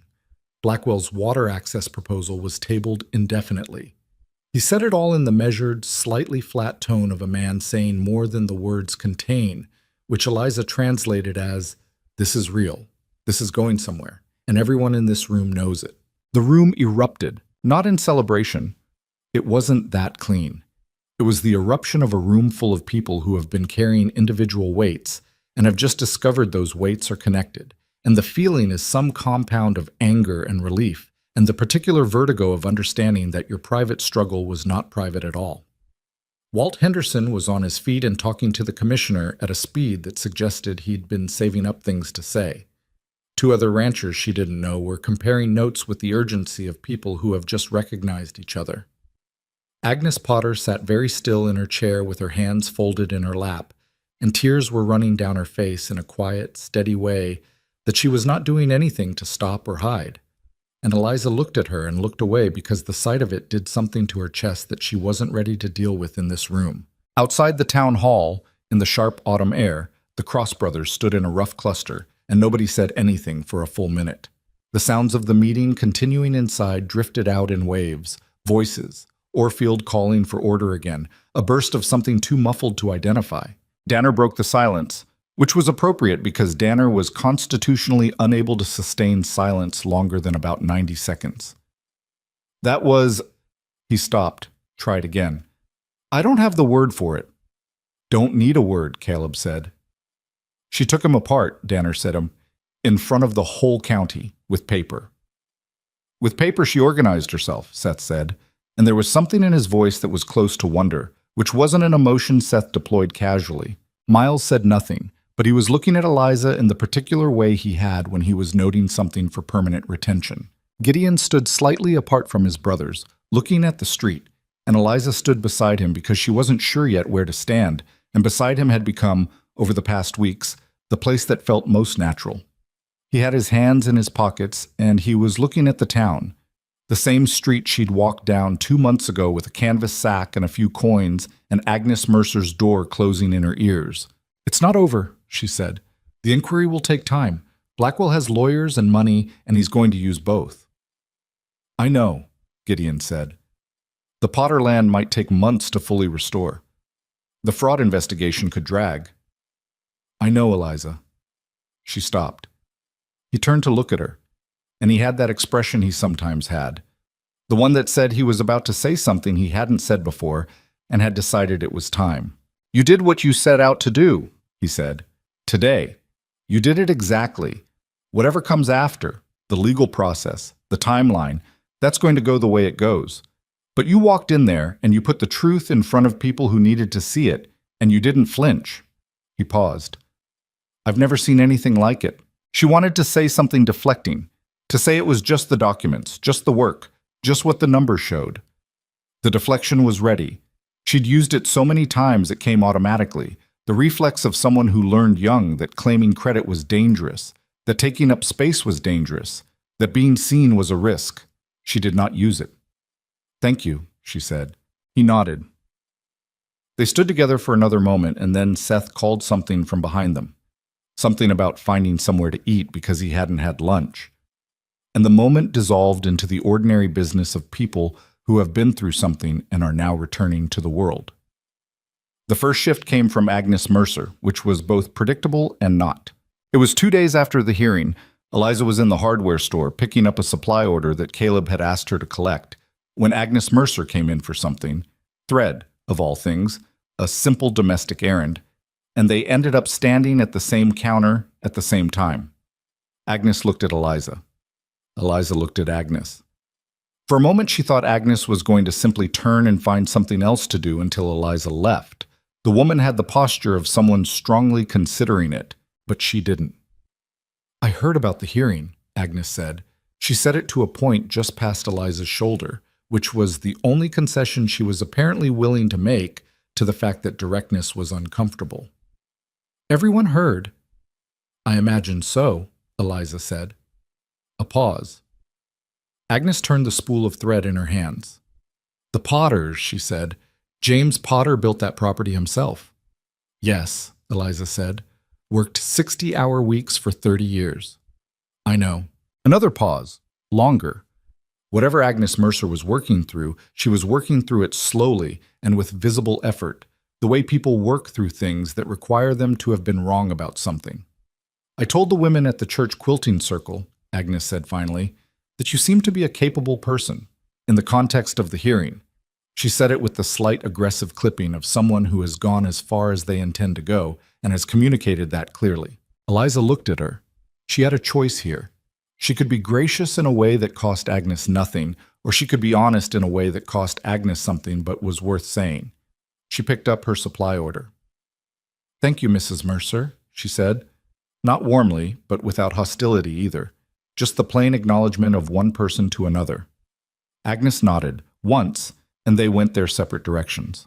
It was not a reconciliation. It was not a lesson learned. It was a small, imperfect, deeply human shift of 2 degrees. The kind of change that happens not because someone becomes a different person, but because reality has pressed against their assumptions hard enough that the assumptions had to move a little to make room. Eliza had learned to take what was real over what was satisfying every time. The other ranching families were different, more open, less complicated. Walt Henderson brought his account books to the ranch 4 days after the hearing, sat at the kitchen table with Eliza and Seth for 3 hours, and they found 2 years of meridian-connected draining in his own records, carefully disguised under a different shell company name, but using the same mechanism. He was a big, weathered man who had spoken at the hearing, briefly and clearly, and who now sat at the table with the particular stillness of someone who has been angry for a long time and is only now understanding what at.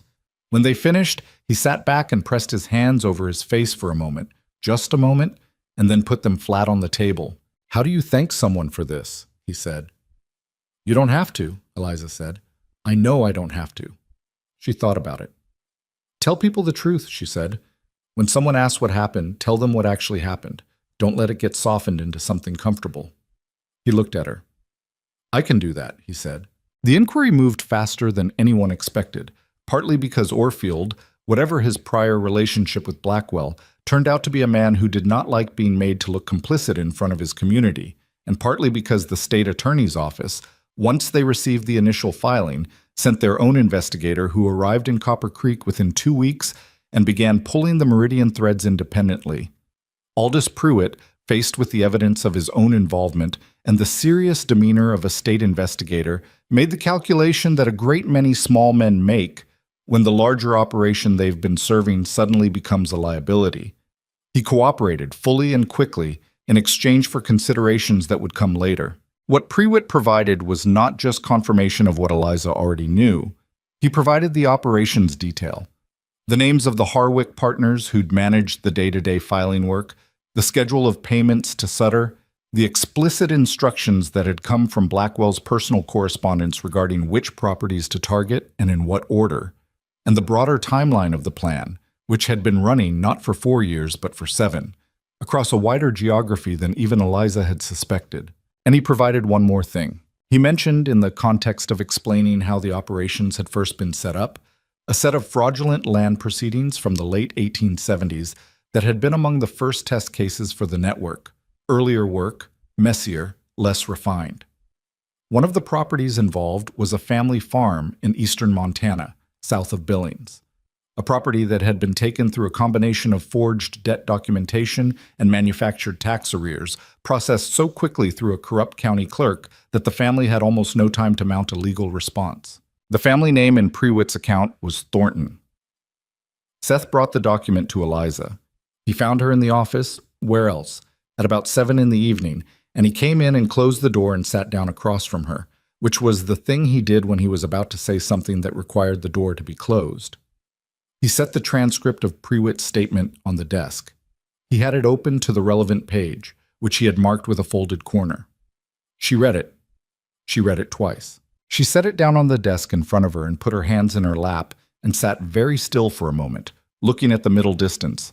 Seth said nothing. He had the sense not to talk. Her family's farm. The one she'd grown up on. The one she'd kept the books for from age 14. The one that had been taken when she was 22 in proceedings that happened so fast and were documented so thoroughly that she'd spent years believing, the way Agnes Potter had believed, that it was somehow her own fault. That she'd missed something, failed to catch something, been inadequate in some way she couldn't fully name. She had not failed. The documentation had been manufactured. The debt instruments had been forged. The tax arrears had been fabricated by a county clerk who was later, she would find out, paid through a different shell company connected to the same network. They had taken her home, and they had taken it so cleanly, so thoroughly, and made it look so much like ordinary failure that she had carried the weight of it as her own for 8 years. She sat with that for a long time. Seth waited. When she finally looked up, her eyes were dry. Not because she wasn't feeling it, she was feeling it enormously, in a way that was going to take a long time to fully arrive. But because the thing she was feeling was too large for the ordinary expressions of it, too complicated, too many layers of anger and grief, and something that was not quite relief but was adjacent to it. The particular sensation of a burden whose weight you've been carrying so long you've stopped noticing it, lifting. The property, she said. Her voice was steady, which surprised her. Is there a record of where it went, after the proceedings? Seth nodded. He had already looked. It was absorbed into a larger land holding that was later sold on, he said. It's gone through 2 transactions since then. The original fraudulent claim. That's what the inquiry can address. Restitution is, he paused. It's complicated. The land itself is probably not recoverable. But the financial claim against the network, I don't care about the land, she said. He stopped. She looked at the transcript on her desk. I mean, I care. But that's not the part that matters. She pressed her hands flat on the table, the way she always did when she was grounding herself in something real. I've spent 8 years thinking I lost that farm because I wasn't good enough, she said. That's the part that matters, knowing it wasn't that. She paused. The rest is legal process. Seth nodded slowly. For what it's worth, he said, you were always good enough. She looked at him. Seth, who had been the most skeptical of her at the beginning, who had asked the pointed questions and watched her with the careful eyes of someone who'd been disappointed before. She looked at him and understood that he meant it, not as a performance of comfort, but as a statement from a man who is careful with his statements. I know, she said, and for the first time in 8 years she meant it without qualification. He picked up the transcript and stood to go. At the door he stopped. Gideon should know, he said. About your family's farm. I'll tell him, she said. Tonight? She thought about it. Yes, she said. Tonight. She told him on the porch after supper. When the evening had gone, that particular dark blue that comes before full dark, and the stars were starting over the northern ridge. She told him without making it smaller than it was, without the deflection she would have used a month ago. She told him what Pruitt had said and what it meant, and how long she'd been carrying the weight of a failure that was not a failure. He listened to all of it. When she finished, there was a silence that wasn't uncomfortable but was full, the kind of silence that sits between people who have said something real and are letting it be real for a moment before anything else. You knew, he said finally, not accusatory, when you were looking at the records, that something similar might have happened to your family. I suspected, she said. I wasn't sure until tonight. You could have said, I didn't want it to change how you looked at what I was doing, she said. Whether it was personal or professional, I needed it to be both, and I needed it to be treated as professional. He was quiet. It was always both, he said. I know that now. Another silence. A horse shifted in the barn. Somewhere down the road, a coyote called once and then stopped. Your farm, he said. What do you want to do about it? Let the inquiry do what it does, she said. Work with the state attorney, document what I can. The financial claim is real even if the land is gone. She paused. I spent a lot of years running, she said. Running away from it mostly. I didn't understand that I was running away from something that had been done to me. She looked at the night sky over the ridge. I don't want to run anymore. He turned to look at her. She could see his face in the fading light, the square jaw and the controlled expression, and underneath it, something that had been there for a while and was not hidden anymore. Then don't, he said. It was a simple thing to say. It was not a promise. He was too careful a person for promises that hadn't been earned. But it was an opening plainly offered. She sat with it. She sat with the weight of 8 years and the absence of it, with the ranch behind them settling into its evening sounds, with the fact that she was here and not running, and for the first time in a very long time, the two things felt like they might be the same thing. Gideon, she said. Yeah. I'm tired. He nodded. Go to bed. I mean, she paused, looking for the right words and finding, unusually, that they were simple. I'm tired of living like I'm about to leave. He looked at her for a moment. Then he said quietly, Okay. She went inside. She went up to her room, the one with the faded blue curtains and the desk under the window and the view of the corrals, and she sat on the bed's edge in the dark, not ready to sleep yet, just sitting with what the day had been. Outside, the stars were very clear.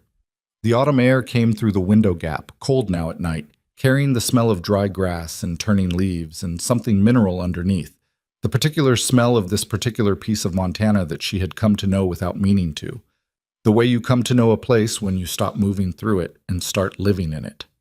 She lay back on the bed, fully dressed, and looked at the ceiling. For the first time in 8 years, she did not calculate her exits. The inquiry did not move cleanly. Nothing about it did. There were weeks in October and November where it seemed to stall entirely. Blackwell's lawyers filed motions, requested extensions, challenged the admissibility of documents, disputed the chain of custody on the intercepted letter, and generally did what expensive lawyers do when their client is cornered and the objective shifts from winning to surviving. There were days when Seth came back from the county recorder's office looking like a man who had been fighting through wet concrete, and Eliza had to read the same paragraph of a legal response 3 times before the words stopped rearranging themselves, and Gideon would find some physical task to throw himself into, because the waiting was its own kind of punishment for a man built toward action. It was not a clean victory.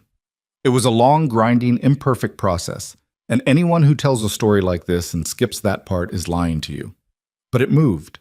Slowly and unevenly, the way real things move, it moved. The state attorney's investigator, a compact, unsmiling woman named Ruth Calder, who had the manner of someone who has seen every variety of human dishonesty and is neither shocked nor distracted by any of it, spent 6 weeks in Copper Creek. She interviewed Prewitt 3 separate times. She pulled the Harwick firm's Montana filing records going back to 1876. She identified 7 ranch properties in 3 counties that had been targeted through the Meridian Network, 4 of which had lost land through proceedings that could now be reconstructed as fraudulent. She built the kind of case that doesn't depend on a single dramatic document, but on the accumulated interlocking weight of 100 small records that all tell the same story from different angles. She came to the ranch twice. Both times she sat across from Eliza at the kitchen table and asked precise questions in a precise order, and Eliza answered them the same way. On the second visit, at the end of 2 hours of questions, Calder closed her notebook and looked at Eliza with the first non-professional expression she'd shown. "You organized this material," she said. It wasn't a question. "Yes," Eliza said, "from scratch, in 5 weeks." "More or less." Calder was quiet for a moment. "I've been doing this for 12 years, she said. "I've seen fraud cases built by teams of people with official authority and institutional resources that weren't this clean." She picked up her notebook. "That's not a compliment exactly. It's an observation." "I'll take it," Eliza said. Calder almost smiled. "You'll be a primary witness," she said. "When this goes to formal proceedings, it'll be unpleasant. His lawyers will try to characterize you as... They'll try different things. None of them will be kind." "I know," Eliza said. "You're not worried?" Eliza thought about the bench outside the post office, the canvas sack, the sound of Agnes Mercer's latch. She thought about 8 years of believing a story that someone else had written about her, in a ledger she'd never been allowed to read. "I've already been characterized plenty of things," she said. "It didn't stop me before." Calder nodded. She stood to leave. "Miss Thornton," she said at the door. "The Thornton property. The original farm. I want to be honest with you about the realistic outcome. The land itself passed through 2 legitimate subsequent transactions after the fraudulent seizure. Unwinding that is, it's legally very complicated, and the people who currently hold it are not connected to the fraud. They bought in good faith." "I know," Eliza said. "I'm not expecting the land." "The financial restitution claim is strong," Calder said. "That I can pursue." "Then pursue it," Eliza said. "That's enough." It was not entirely enough. She was honest with herself about that. In the private hours. In the dark of her room. There is a particular grief for a lost place that financial restitution cannot touch. The farm had been her father's hands in the soil, and her mother's kitchen in the mornings, and the specific smell of the barn in winter and the field where she'd learned, at age 14, to run a set of books. Money doesn't buy those things back. It never does. You carry the grief for the place, the irreducible specific loss of it, and you put it somewhere inside you that you can visit without being destroyed by it, and you keep going. She was learning to do that. It was not something you finish learning. Blackwell's formal charges were filed in December. They named him directly, not through Meridian, not through Harwick, but by name, as principal architect of a fraudulent land and water acquisition scheme operating across 3 Montana counties over 7 years.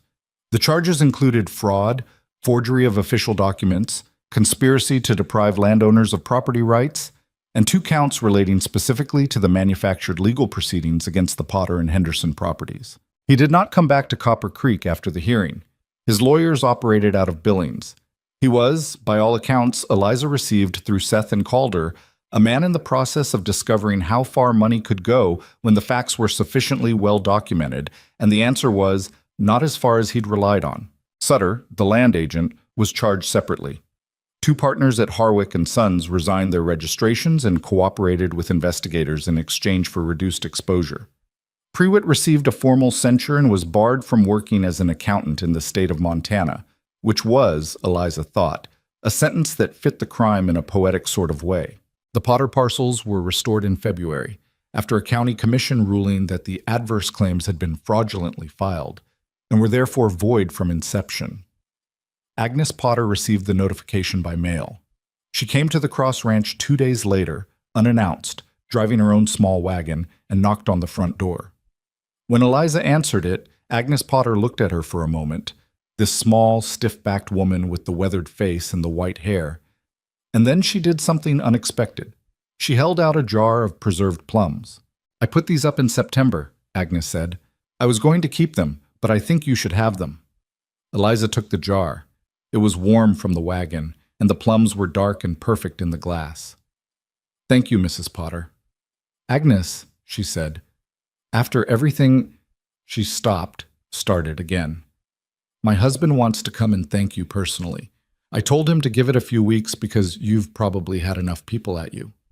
She looked past Eliza into the house, then back. "Have you?" Yes, Well, a few more are all right," Eliza said. "Come in. I'll put coffee on."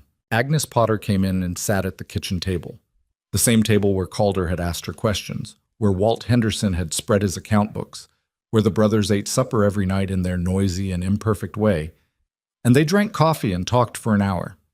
Not about the fraud, not about the hearing, but about things adjacent to those things, about what it means to work land for 30 years and feel it become part of you, about what it does to a person to think they've failed at something they gave their life to, about the specific quality of relief that isn't quite happiness, but is deeper than happiness. The relief of having a wrong thing named as wrong. "I kept thinking," Agnes said, wrapping both hands around her cup, "that James and I had just gotten old, lost our edge. Young people make mistakes from inexperience. Old people make them from the other direction. You stop double-checking the things you know how to do because you've done them so long." She looked at Eliza steadily. "But that wasn't it." "No," Eliza said. "It was never it," Agnes said. "They just made it look like it was." "That's the design of it," Eliza said. "Make it look like your own failure. That way you don't look for the source." Agnes was quiet for a moment. "You knew that," she said, "because it happened to you." Eliza looked at her coffee. "Yes." "Does it help?" Agnes said. "Knowing the truth of it?"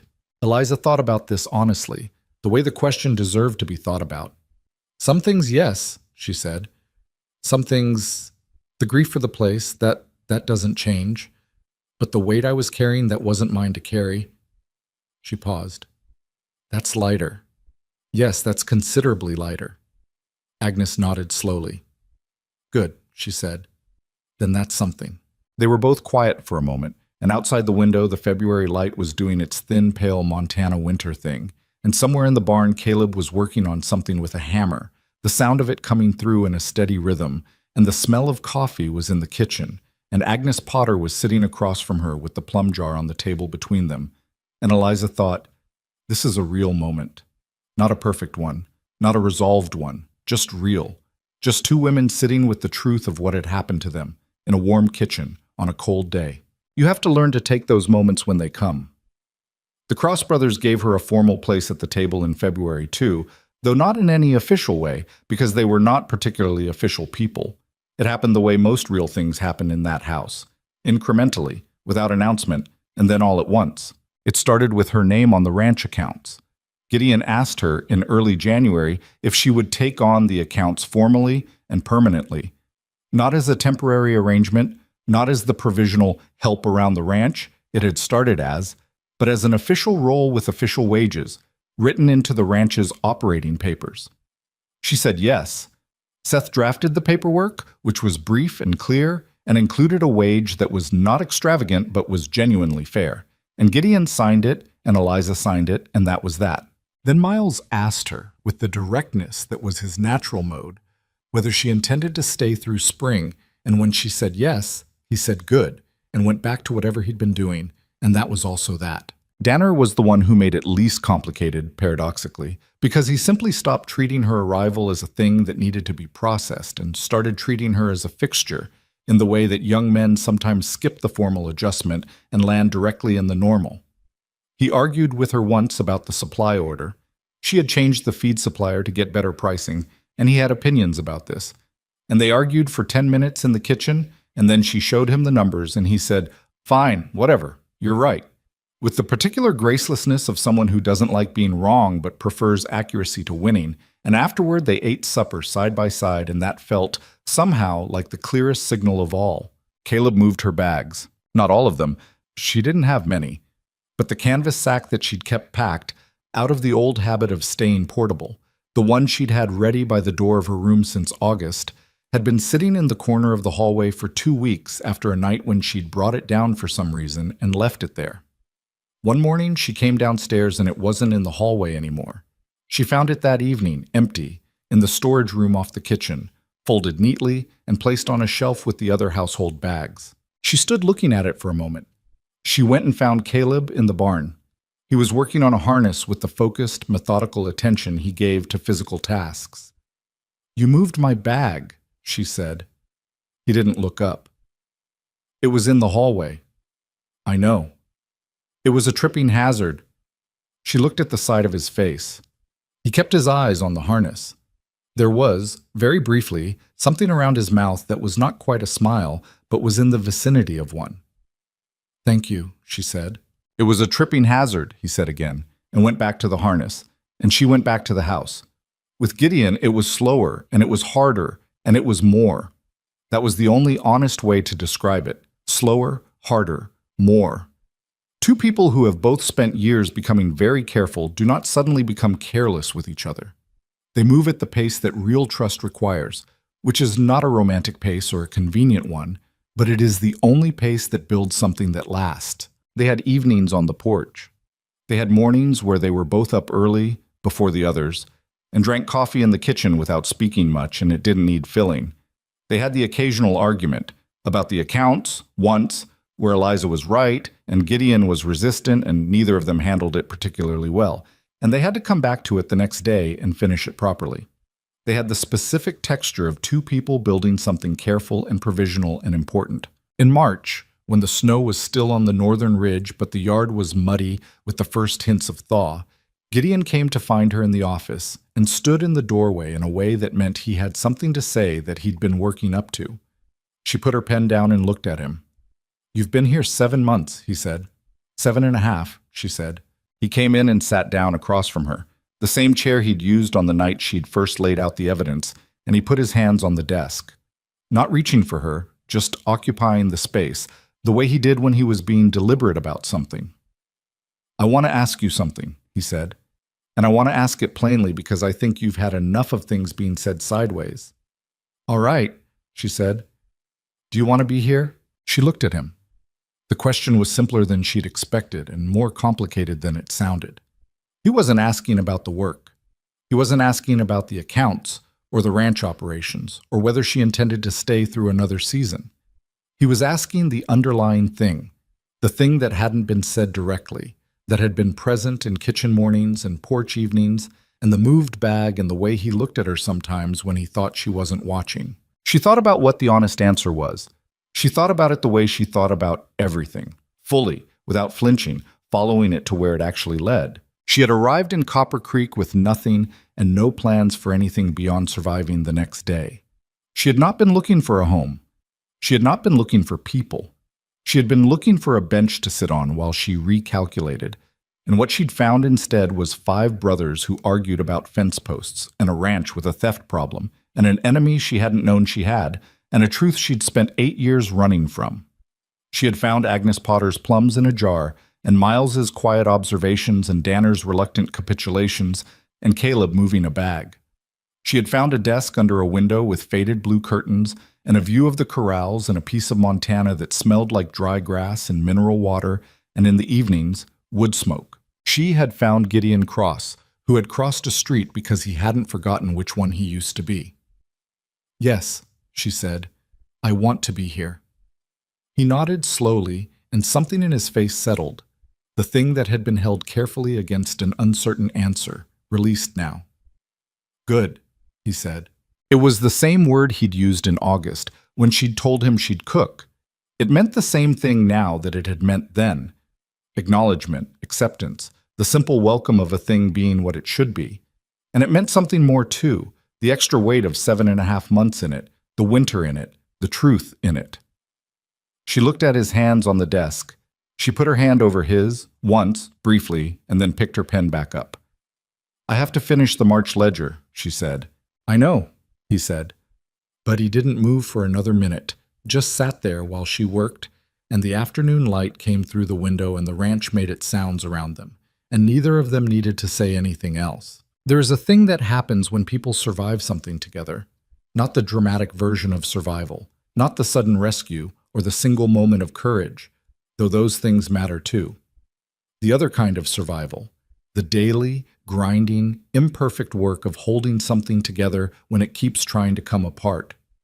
The kind that doesn't make for clean stories, that has bad days inside the good ones, and unresolved edges, and people failing each other in small ways and coming back and trying again. That kind of survival builds something that the dramatic kind doesn't, something quieter and more load-bearing, something you can actually live in. By spring, Eliza Thornton had that with 5 brothers on a ranch in Montana. It was not a perfect thing. They drove each other to distraction on a regular basis. Danner still had opinions. Caleb still had a temper. Seth still held himself slightly apart, and you had to learn to read him sideways. Miles still said nothing when nothing was what was needed, which was not always what you wanted from him. And Gideon was still a man who ran on controlled intensity and kept his interior life at a measured distance from the world, and that was sometimes lonely if you were the person closest to it. But they were real. They were her people, which is a thing that can happen even between people with no blood connecting them, if the circumstances are honest enough and the work is shared enough and enough seasons pass. The financial restitution from the Thornton farm fraud was settled in the courts the following summer. Not a large sum, but a real one, determined by a careful accounting of original property value minus the subsequent legitimate improvements. The check arrived by mail, and Eliza held it for a moment and then put it in the ranch's account, marked for the east fence line repairs that Caleb had been putting off for 2 years because the budget never quite stretched. Gideon, when she told him what she'd done with it, looked at her for a moment. "That was yours," he said. "I know," she said. "The ranch is mine, so is the fence." He didn't argue. Blackwell's formal trial moved slowly through the courts over the following 2 years. She testified twice, once in a preliminary hearing and once in the main proceedings. And Fenn, true to Calder's warning, tried several different approaches to her credibility. He questioned her credentials, her character, her presence at the ranch. And once, in a moment that she suspected he immediately regretted, her appearance. She answered every question directly and without apparent emotion, which was the most effective thing she could have done, and which was also simply the truth of how she felt, composed, clear, and not interested in performing distress for anyone. Blackwell was convicted on 4 counts. He was not destroyed entirely, men with that kind of money rarely are, but his land holdings in the Copper Creek Valley were seized as proceeds of fraud and redistributed through a county process that, imperfect as it was, returned 2 of the 4 seized ranch properties to their original families. The Meridian network was dissolved. The Harwick firm closed its Montana office. Ruth Calder wrote a brief note to Eliza after the verdict, which said only, "well documented." She appreciated that more than a longer letter would have provided. Copper Creek itself changed in the way that small communities change after something that requires them to look at themselves. Not dramatically, not all at once, but in small, persistent ways. People who had been silent during the years of the fraud were not all comfortable with what their silence had meant. Some of them did something about it. Some of them didn't. That is the truth of communities and of people. The capacity for change is real, and so is the resistance to it. And both of those things live in the same people at the same time. And the best you can do is make it slightly more expensive to look away. Agnes Mercer never quite apologized, but she stopped calling Eliza that woman and started calling her Miss Thornton, and eventually just Eliza. And once, in a moment that Eliza suspected neither of them ever mentioned to anyone, Agnes Mercer held the door of the dry goods store open for her without being asked. And when Eliza thanked her, Agnes looked at her briefly and nodded with something in her face that was as close as she was going to get. Eliza took it. You learn to take what is real. The ranch went well that spring and the summer after, the first full good year they'd had in 4 years. The accounts clean and the records straight and the finances building instead of slowly bleeding. Gideon bought 2 new sections of fencing. Caleb finally fixed the barn door that had been sticking since winter. Miles got a dog which everyone else pretended not to be charmed by, and all of them quietly were. Danner turned 23 in May and announced at the birthday supper that he thought they should look at expanding the south pasture, and when Eliza confirmed the numbers supported it, he looked across the table at her with the particular expression of a young man who has learned the value of things he couldn't have named a year ago. That look cost her something. Not painfully, but in the way things cost you when they matter. She looked down at her plate and let it pass. On a Thursday evening in late August, almost exactly a year from the day she'd walked into Copper Creek on a road already past accounting, Eliza sat on the porch of the Cross Ranch in the early dark and looked out at the valley. The land was dry again, as it was every late summer, the grass brown and the air thin and the smell of dust on everything, the drought cycle starting again the way it always does, patient and indifferent. She had a cup of coffee going cold in her hands and a list she'd been writing in her notebook. Supplies needed, a note on the feed contract renewal, a reminder to pull the cattle tallies before the end of the month. The ordinary weight of a working life. Gideon came out and sat in the other chair. They were quiet for a while, the way they were comfortable being quiet. The stars were coming out over the northern ridge, the first of them, and somewhere in the lower pasture the cattle were moving, slow sounds in the dark. "You all right?" he said. "Yes," she said. He looked at her in the specific way he had, not pressing, not performing concern, just actually looking. "What are you thinking about?" She looked at the valley for a moment. She thought about an honest answer, the way she thought about everything. "The road," she said finally. "The south road, coming in. I was thinking about walking in on it, this time last year." She paused. "I had stale bread in my sack." "I know," he said. She looked at him. "You do?" "You told me back in September," he said. "You said you'd eaten the last of it that morning." She hadn't remembered telling him that. The fact that he had held on to it, quietly, without making anything of it, did something to her chest that she had learned by now to let happen without either running from it or making too much of it. "I keep expecting it to feel like something it doesn't feel like," she said. "I thought belonging somewhere would feel, I don't know, more finished, like an ending." "Does it?" he said. She thought about it honestly, about the imperfect brothers and the ordinary arguments and the unresolved parts and the grief she still carried for the farm, and about Calder's 2-sentence note and Agnes Potter's plums and the empty canvas sack on the shelf in the storage room. "It feels like a beginning," she said. "Still, it just feels like a beginning that's going to last." He nodded. "That's what they are," he said. "The good ones." She put her notebook away and held her coffee cup and looked at the valley going dark under the stars. And she was not happy in the simple sense. She was something more complicated and more durable than simple happiness. She was a woman who had been taken from, who had survived the taking, who had walked into a town with nothing and refused to disappear, who had found the truth and carried it into a room full of people who doubted her and set it down where it couldn't be ignored. She was a woman who had stopped running, not because someone saved her, that was not the story, but because she had done the work, every day, one ledger at a time, and the work had made a place for her, and she had chosen to stay in it. The stars came fully out over Montana. The ranch settled into its night sounds. Eliza Thornton sat on the porch of her home and let the evening be what it was. That was enough. That was everything.